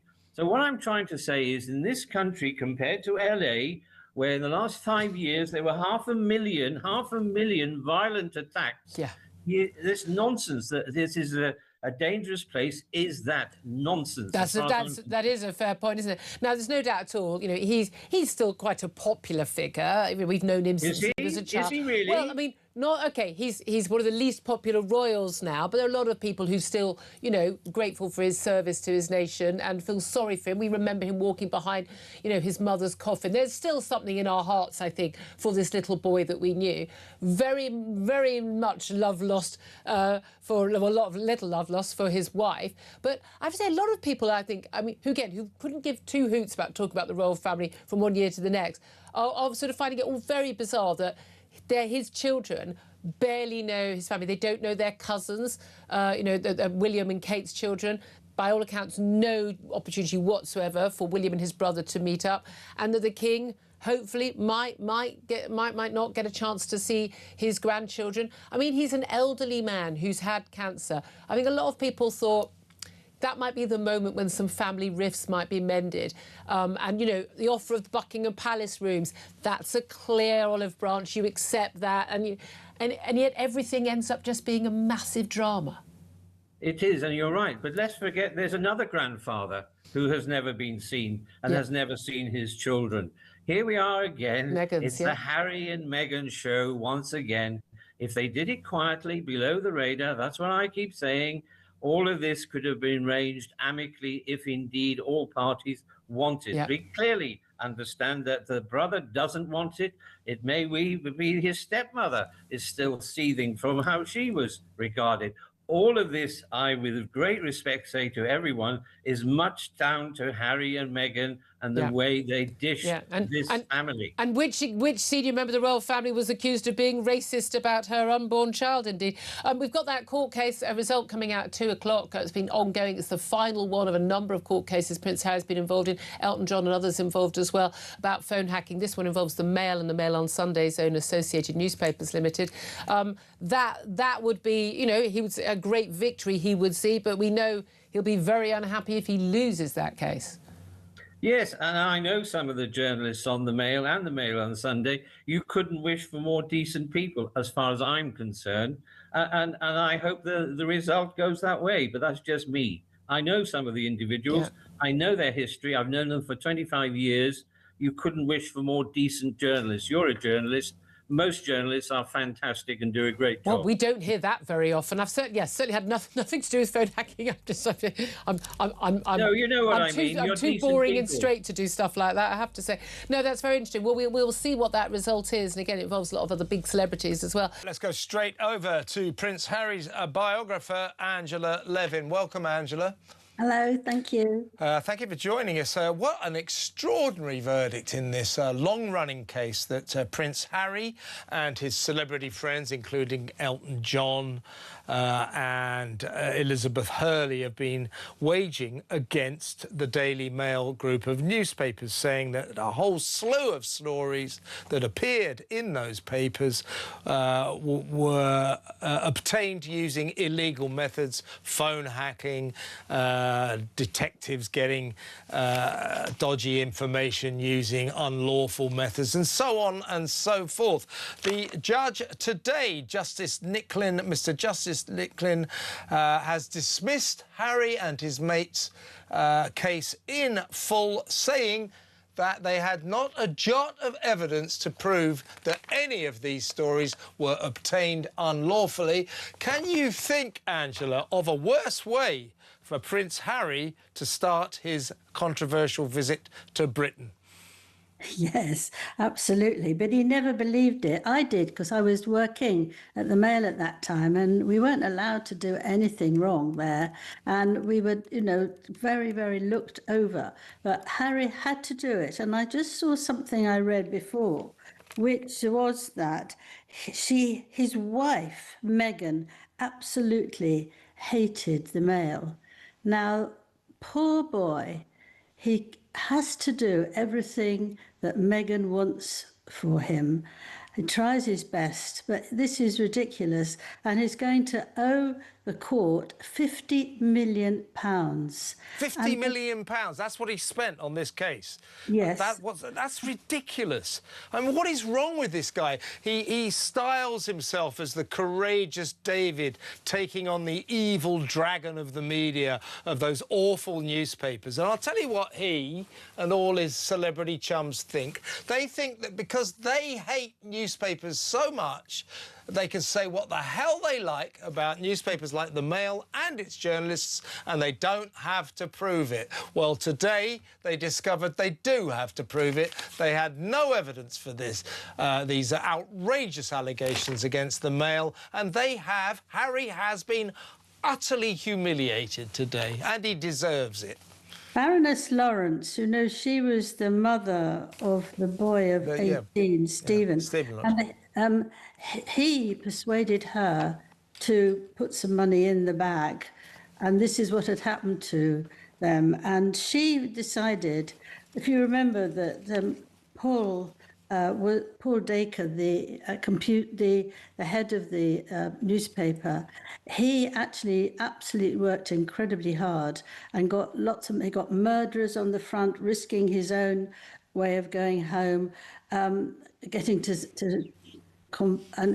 it was just very, very difficult for him to do anything for this boy and his mother, and he did help. He helped a lot, and she wasn't grateful at all. She wasn't grateful to me, and I spent a lot of time talking to her and asking her questions and trying to make things, Well, she got lured into it, and I think she now realises she's made a big mistake, as did Sir Elton John, as did Elizabeth Hurley. What do you think this is going to mean for his visit? I mean, he arrived yesterday.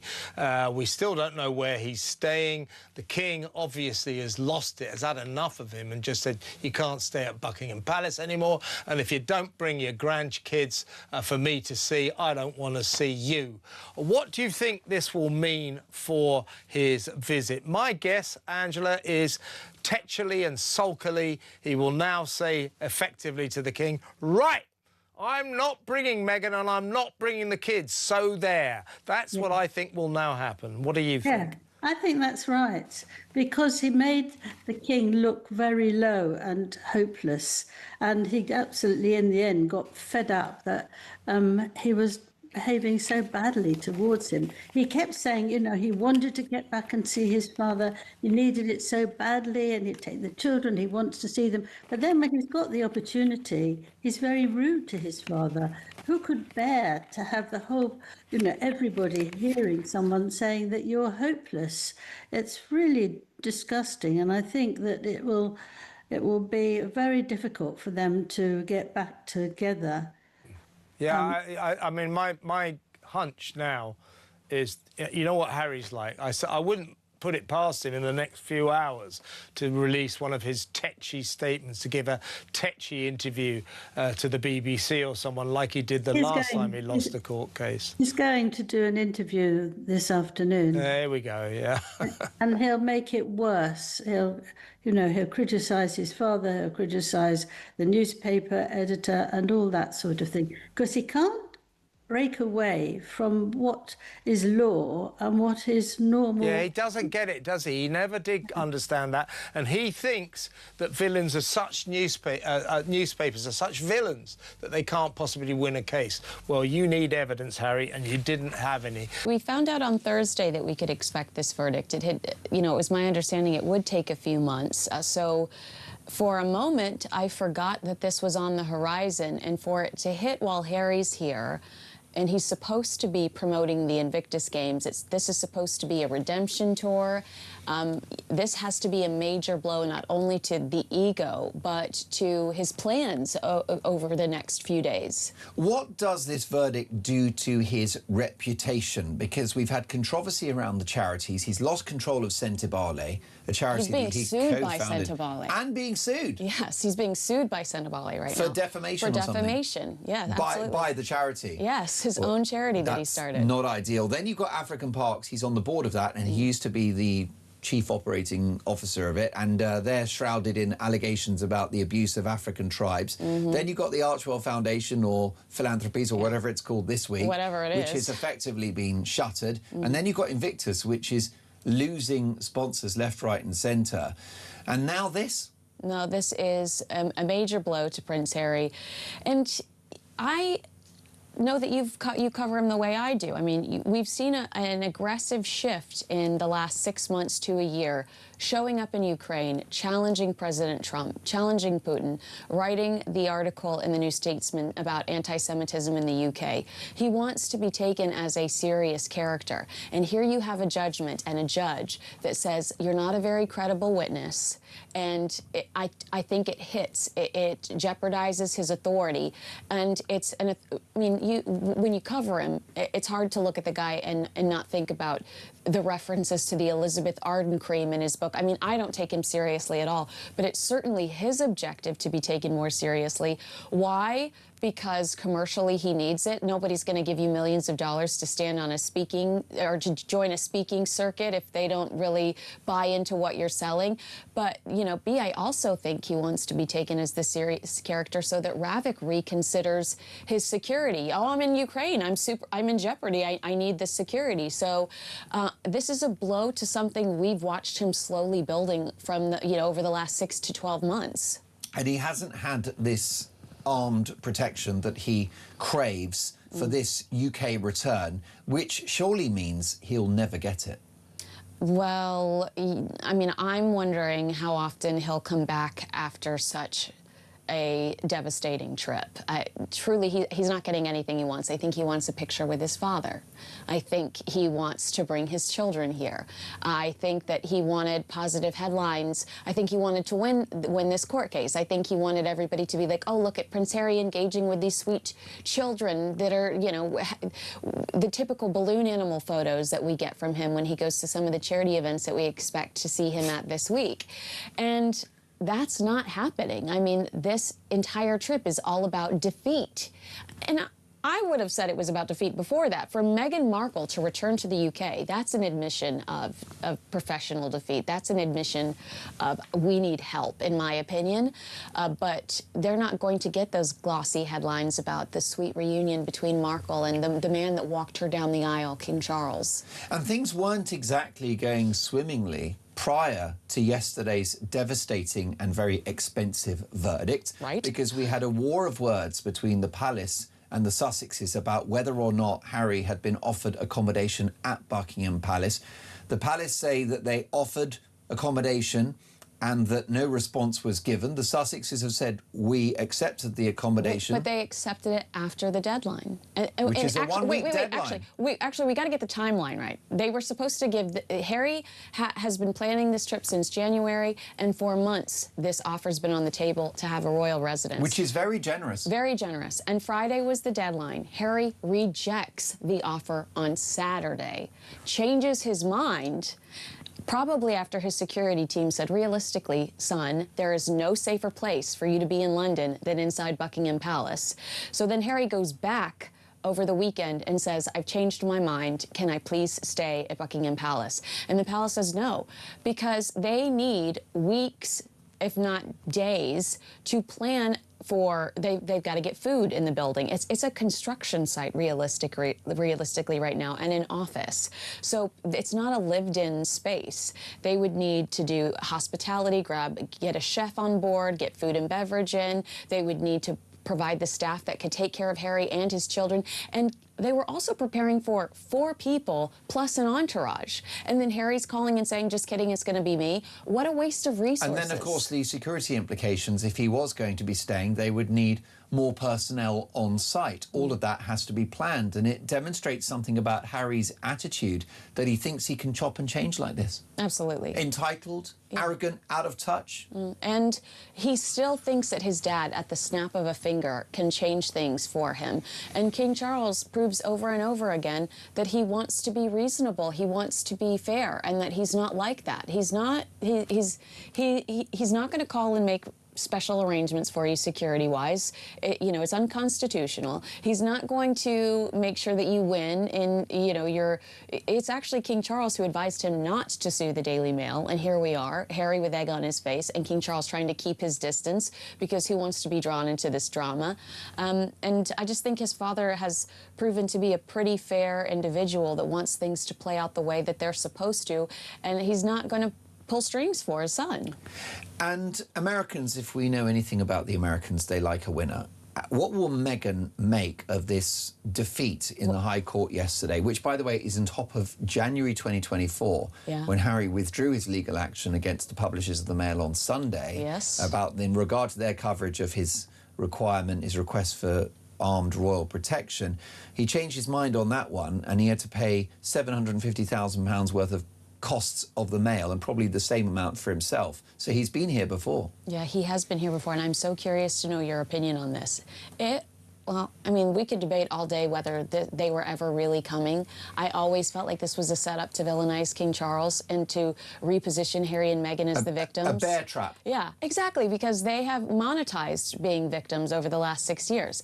But if we were to hypothetically imagine that Meghan Markle was really coming, my thought process was she will absolutely be by Harry's side on Friday if he wins, but he's lost now. I don't think she wants to be on the arm of a loser. And what does Meghan Markle do when Harry's going through difficult times publicly? She disappears. When you think about how Jimmy Kimmel was tearing into him over Spare, and he's trying to promote... Where's Meghan when he's promoting Spare? She disappears. Where was Meghan when he lost his rabbit case, when he sat down and was reaming the royal family to the BBC?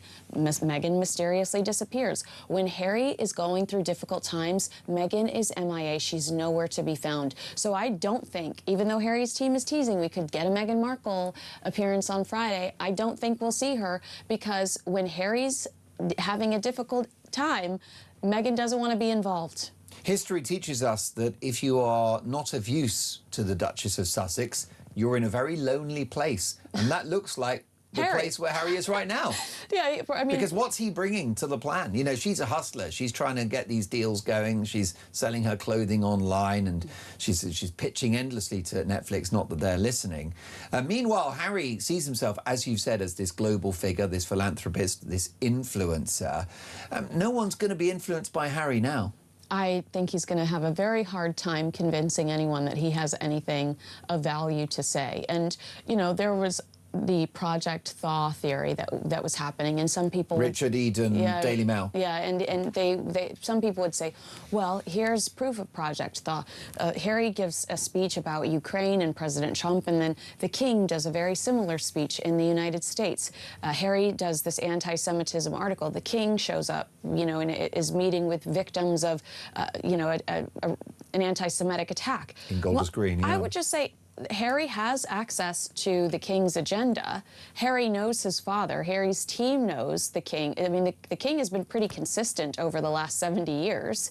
And I think that Harry is trying to look more in line with him because if the Project Thaw conversation continues, then he still looks like he might have it in. He could be a royal again. And again, they can continue to milk this poor family who they have been so hateful towards over the last 6 years. Where is Harry's head at? What do you think his mood is this morning? We're sitting in central London. It's exactly where Harry is, not staying at Buckingham Palace or Clarence House or St James's Palace. Probably a Holiday Inn Express. It's got to be budget because he's got no money now. But where do you think he's at mentally? Angry. I think he is livid. You know, what happened yesterday should have humbled him, and he should have sat back and thought, you know, do I need to take on every fight? Do I need to litigate every issue? Do I need to fight back every headline? He really should have... From articles that were written 15 years ago. Exactly. And how... Sorry to take up for the Duchess of Sussex, but how must it have felt for Meghan to hear Harry crying in court about how some of these articles broke up him and his beloved? I mean, what does it say about that relationship? I cannot compute why Meghan Markle came up in the High Court. That too. Given that the articles pertain to 15 years ago, why are you talking about Meghan? That too, but he was sitting there stewing on the fact that he lost, I believe it was Chelsea, right? Wasn't he? Chelsea debut, yeah, wasn't it? Oh, that's true. He's stewing on the fact that he lost this girlfriend over some of these articles. And if I'm Meghan Markle, I couldn't have that long relationship because of the press's behaviour. And if I'm Meghan Markle, I'm going, what? That would be like Meghan Markle sitting in an interview talking about Trevor. Well, I can tell you that our executive producer is very happily married now. Oh. And it's not understandable because who wouldn't want to be married to the Mitchell? He is a cutie. But the ex's name's are banned in their household. Oh. So if Harry's, like, you know, singing like a canary, yapping away about Chelsea this, Chelsea that, it's not a good look. No. If Meghan did an interview and talked about Trevor Ingleson, we would all be like, what is going on? Meghan's in a jam, Harry's in a pickle. And as for the flower sprinkles, don't get me started.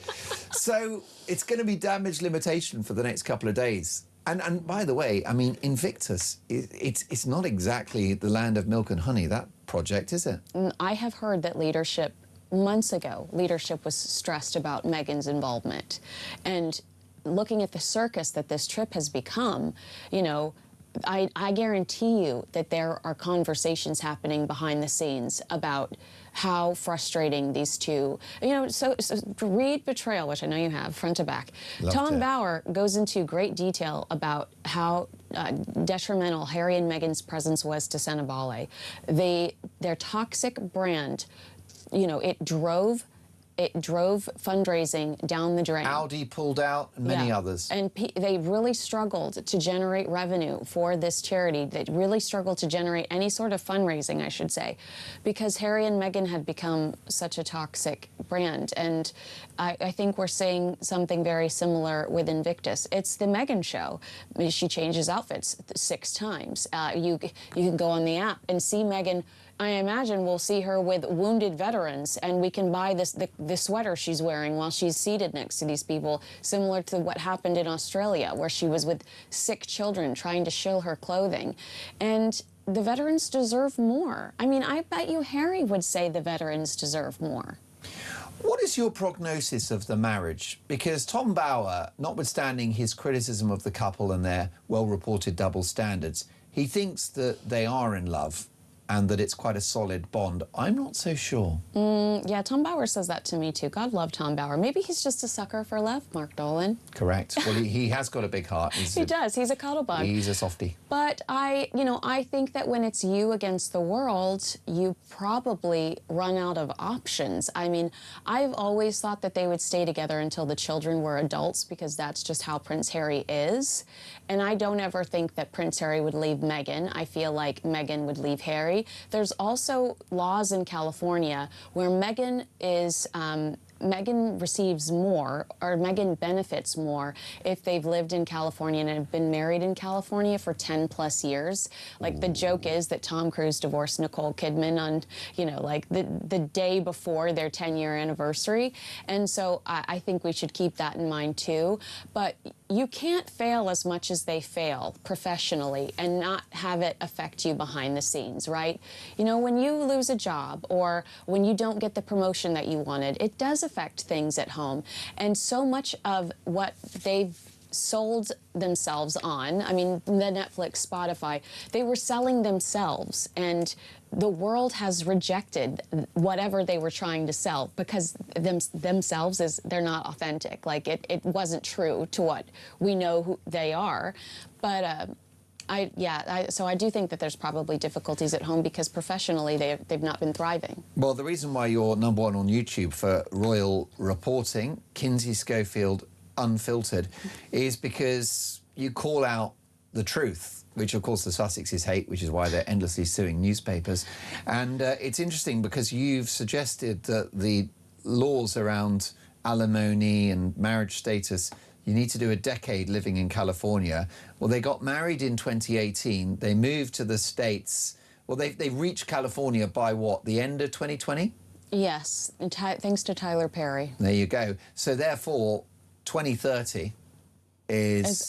should we get a countdown clock on our YouTubes? The end date, at which point Meghan instructs lawyers and the rest will be history. And Harry has got a few more days in the UK. What are you hearing about... You've said that you don't think it's possible that Meghan never planned to come in the first place. So does that mean it's unlikely that the King is going to meet his grandchildren? I don't think the King's going to meet his grandchildren. I think if the King was definitely going to meet his grandchildren, there would be a space for that family at Buckingham Palace. So it's been 4 years since he last met them. Mm-hmm. He's an older man. He still has cancer. Yes, he's living with cancer. Time is of the essence. But you know what? Thomas Markle, Thomas Markle, Thomas Markle. It looks vile for them to continue to chase after King Charles, who you know I love. I love King Charles. He's a decent man. He's a decent man. But to pursue only one side of the family, it looks so shameless. We know why they want the children to have a relationship with King Charles, aside from an inheritance. It's because they want that royal aura. They need that. I mean, these are American children with titles. It's insulting. You know, 1776, celebrating 250 years. And these kids are running around a playground in Montecito with prince and princess titles. And Harry and Meghan are obsessed with that royal relationship. If this was a true pursuit of compassion, empathy, and love, then Thomas Markle would have received a phone call or a meeting by now as well. This is commercial-driven, it's money-driven, and it's shameless. It's absolutely fascinating that these cases cost so much. I mean, there's always a winner in these court cases, and it's nearly always the barristers involved, isn't it? We understand that Prince Harry and others who brought this case, they're being basically funded by insurance that's covering their case. So a lot of these insurance companies have won big in the past. Well, not in this case. Makes it very unlikely that any sort of appeal will be forthcoming. But what did you make of Prince Harry's decision to take part in this case? I think it's his third against a different newspaper group. Some have been settled, some have been won, but this was a resounding defeat. Well, I do wonder about the advice he was given. It's been suggested in various newspaper reports that the family advised against it. Yeah. What legal advice did he receive? Lawyers always like to think that they're going to win because they do win anyway, because they get a massive payout. And this £50 million, who gets it? And how much goes to Harry's defence barrister? And that poses a big question. As I said, who advised Harry? On the basis that he did win 15 of his 33 claims against the Mirror Group. Was he advised then off the back of that, well, you did win 15 claims, let's go for Associated Newspapers. It was a big mistake because Associated Newspapers are a big gun. and you can't win against big guns. Well, I mean, there was the settlement against the owners of this radio station over allegations there, and we understand, you know, it's been publicly made known, but a sizable sum and cost paid, and Harry seemed very satisfied with the outcome of that. He does have a vendetta against the press, and this comes back to, and it was something that was touched on by Paul Dacre, the executive editor of the Associated Newspapers, was the day-to-day editor of the Daily Mail for many, many years, certainly the years that Harry claimed there'd been wrongdoing by his newspaper. He said this had completely exonerated the papers and all of their journalists, and also, you know, he felt sorry for, he said, poor Harry, a confused young man who is attacking the paper, he said, which had actually been the one that his mother, Diana, who he claims was hounded to death by the media, this is the paper that his mum trusted and liked and was close friends with a number of the journalists. Well, this is a historic campaign by Harry, and it began probably in 1997 with the unfortunate death of his mother, Diana, Princess of Wales, in Paris. And he's had this vendetta ever since. Yeah, the media haven't been whiter than white. They haven't behaved properly in the past, but they're a lot better than they were 25, 30 years ago. But he has this campaign. He talks about privacy, and yet he reveals everything in his book Spare. He reveals everything on Netflix and in Oprah. So where does he draw the line with privacy? It's okay if I say it, but nobody else is allowed to say it. Well, and you're allowed to invade your own privacy. We know that. You know, he's allowed to write books about himself or Netflix documentary. He wants to. I mean, again, for me, it's someone who's saying they want their privacy, and here's the moment after I just proposed to my wife. I mean, good Lord, could you not keep that as a private moment between you and your closest loved ones? But the fact that he also invaded the privacy of the King and his brother, the Prince of Wales. I mean, really outrageously, and his sister-in-law, Kate, and by all accounts, I mean, Harry lived with William and Kate in the same, apartment, in the palace, Kensington Palace at one time, didn't they? They were so close. He was newly married, but she was like a sister to Harry. And we know there's no love lost between the couple and him now. But repeating text messages, personal moments, accusing his brother of violent assault. These messages over Meghan's bridesmaids' dresses and things.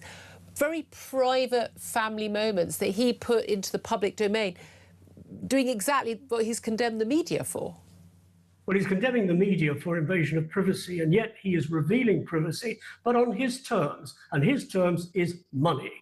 Yeah. He got paid for everything that he did. He got paid by Netflix. He got paid for his book Spare. Don't know whether he got paid for Oprah. That's irrelevant. I'm pretty sure he did. But Netflix and his book, and he made a lot of money out of both of them. So it's on his terms. I can say what I like about me, about my family, as long as I get paid for it. But the media are not allowed to say anything. That's nonsense. That is Harry, who's not the brightest bunny on the planet. And he really does need to get a life. He needs to decide time to move on. Well, I've got a family, I've got a wife, I've got children, I've got to move on now. I don't think the man's got a purpose. I think he obviously found purpose in the military and was absolutely gutted to be sent home when it was going to be exposed that he was fighting in Afghanistan. And he really hasn't had any purpose since then. He is, as his autobiography was, he is the spare. That's his job. I mean, now the actual heir has got 3 children. That's not going to happen. He's not going to, realistically, unless it's a horribly tragic accident, going to inherit the throne. And he's kind of he's just like another rich, posh kid with his his difficult wife living in California.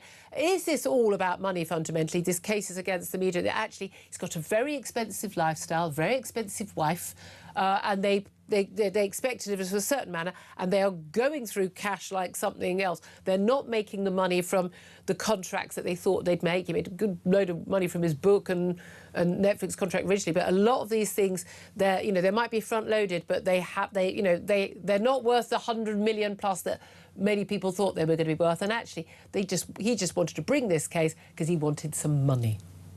Well, you made a very valid point a few moments ago, and I've said all along his biggest mistake in life was leaving the army.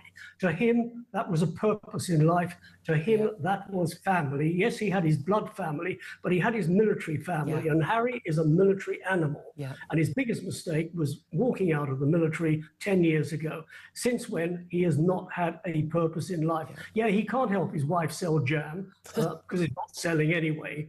And the only thing that he's actually done, and he didn't do it, he had a ghostwriter, was his book. Well, then there's the Invictus Games, which is a magnificent achievement. But again, that's not a full-time job. He's got staff for that.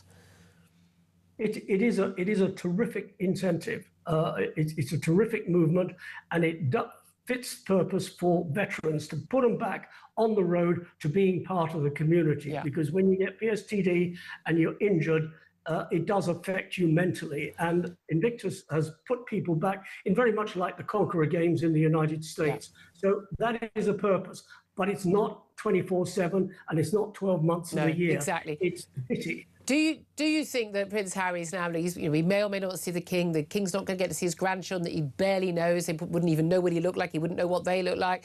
Do you think he's just going to slink back to California once again with his tail between his legs? Well, he's eventually going to slink back to California and lick his wounds. And everybody, you mentioned just now about reconciliation with his dad and his dad seeing his grandchildren. Everybody's forgotten about the other side of the family. Thomas Markle hasn't even met his grandson, let alone his son-in-law, let alone his grandchildren. So there's reconciliation on both sides. Unfortunately, it's not that easy over here, because every time Harry says something or there's a meeting with his dad, the door hits him in the shoulder even up before the news is I mean, out. that's the thing. What I love is that apparently Meghan doesn't want to see her father because everything goes in the papers. But of course, the risk for the royal family is seeing Meghan and Harry is that everything goes in the papers. Now let's move to this story. This is every one of Prince Harry's 97 allegations against the Daily Mail has been rejected. Not some of them, half of them, every single one, with the judge finding all 55 articles were lawfully sourced. Harry calls it a whitewash, the Mail calls it a conspiracy to destroy the paper, and lawyers say it could mark the end of historic hacking claims altogether. Let's speak to Alexander Larman, author and journalist. Alexander, good to have you with us. I mean, this was, whatever way you slice it, a thumping victory for what people would call the free press. Oh, absolutely, Ian. I mean, I knew, and I didn't know, I'm not a psychic, I was fairly sure that Harry was going to lose, but I didn't realise he was going to lose this badly and this completely, because what I'd heard was that he expected that even if some of the verdicts went against him, some would go in his favour, and he was all set to do a kind of victory speech yesterday, where he would have said this is a victory for the forces of essentially people who are against the press. Of course, it went so spectacularly against him and his co-litigants that he couldn't say any of that. So there was that ridiculous, pathetic statement that he made last night about a whitewash. The problem is that you're absolutely right. I mean, this is going to have huge consequences for freedom of the press. It's going to have huge consequences for phone hacking cases. And if I was somebody at one of the previous organisations, including indeed News UK, who had settled in the past because they didn't want a trial, I'd now be thinking, why didn't we go to trial? Because what Associated did, they deserve immense credit for this, is that they stuck to their guns and they said, essentially, we do not believe that any of these stories were unlawfully obtained. And as you said a moment ago, the judgment made it absolutely clear that the judge agreed with. Because what seemed very clear during the trial itself was that the stories were not, they were standard journalistic stories. And you might disapprove of the methods of how they're obtained, but there's nothing illegal about being a journalist and getting a story. I mean, there's a classic example is that writer Charlotte Griffiths, who befriended Harry and got stories that way. Now, the messages came out in court and they were slightly, some of those messages, things about Griff Dog and Harry missing snuggles with her and stuff like that. And you might think, well, it's a bit much, isn't it? But nonetheless, all of these stories were obtained by tried and tested journalistic methods. And so the utter failure of Harry's claim it's hugely embarrassing for him. It's a massive, massive defeat. Financially, it's going to be catastrophic because it's entirely possible that Sir Elton John, one of his co-litigants, will pay the entire bill. And I mean, I don't know how much it's going to be. I mean, 50 million is as some people are talking about. I think there is an amount of, say, up to 14 million that would have been covered for by insurance. But there's going to be a huge amount of shortfall, whatever happens. And we're going to see at the end of the month precisely what that shortfall is. But I think both in the immediate term, I mean, it's ruined this week for Harry because no one's going to care about any of the Invictus stuff now. It doesn't matter. I mean, whatever he does, it's irrelevant. This is the big story of the week, and this has completely overshadowed what he's in prison for. And it kind of reminded me in the sense of how many people, there was everybody from Simon Hughes, ex-Lib Dem MP. Of course, that all became a separate iffy factor in this case because his claim fell outside the limit, but that wasn't advanced in the trial sufficiently. So there's a bit of dishonesty there, I think we can fairly say. Doreen Lawrence, as you say, Elton John and others. I mean, I'm sure Hugh Grant must have been in there somewhere because Hugh Grant is, wherever there's a case to have a pop at the press, Hugh Grant's usually on there as well. But what I thought was interesting, it seemed that, and again, you mentioned previous cases where companies have settled because the hassle and the cost of going through it was just too time-consuming and often too expensive. Much in the same way, you know, have you had an accident that wasn't your fault, or were you missold some financial and everybody put an application in, half of them were never true and they didn't get it. This was that same kind of, oh, I'm a celebrity, I've been mentioned in, you know, I know somebody who got given some money in a case. I won't go into too much detail, and they wouldn't tell me how much they were given because their name was written on a notepad associated with someone. They didn't ask for any money. They didn't claim any money. Someone got in touch with them and said, oh, you do know your name is on this list. It's a list of, you know, this list is what this journalist has.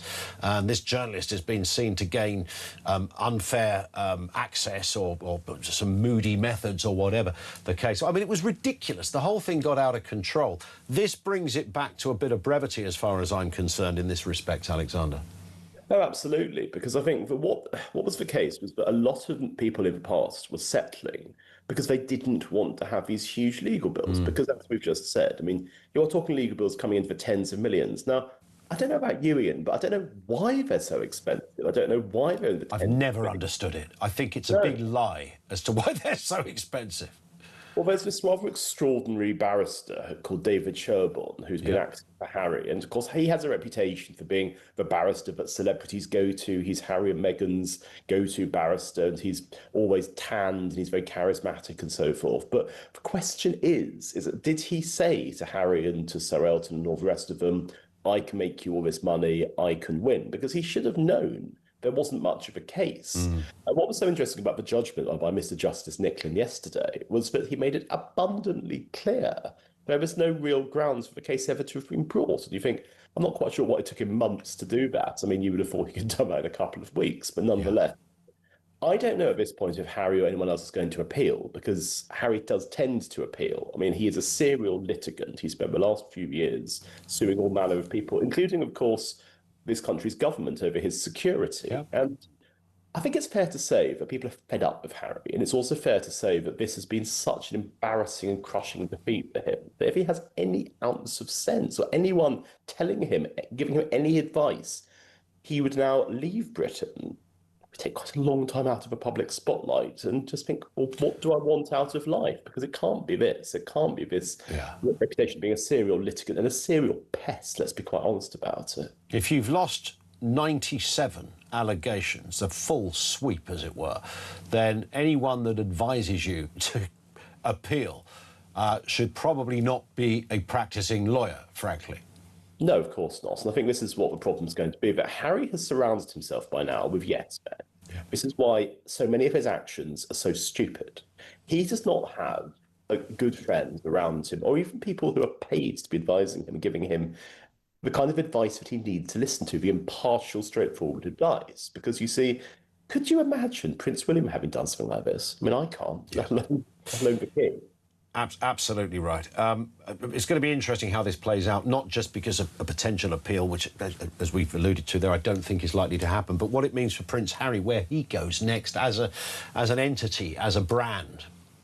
Well, the question that you have to ask is, well, who's going to pay the bills? Because I'm sure that Sir Elton is going to put his hand into his pocket. But the question that lots of people have to ask is, how wealthy is Harry? Because he goes on and on and on about his security and so forth. But if you look at the way that he and Meghan, I mean, the Netflix deal had come to an end in any meaningful way. A lot of the other sponsorships and things like that have not worked out. I mean, the spare royalties are presumably drying up by now because nobody bought the paperback of that book after the initial. What's he going to do? And we're going to be faced with a very interesting position that just as the Duke of Windsor, when he was exiled from the royal family, had to do more and more absurd and desperate things in order to earn money, Harry potentially facing this bill of tens of millions of pounds, not having the money to pay it. I mean, what is he going to do? And I mean, I can't see Meghan being delighted at the idea of being married to this man who had gone from being a prince to being a pauper. Yeah. That would be something, wouldn't it? That'd be the last we saw of Meghan. She'd be off.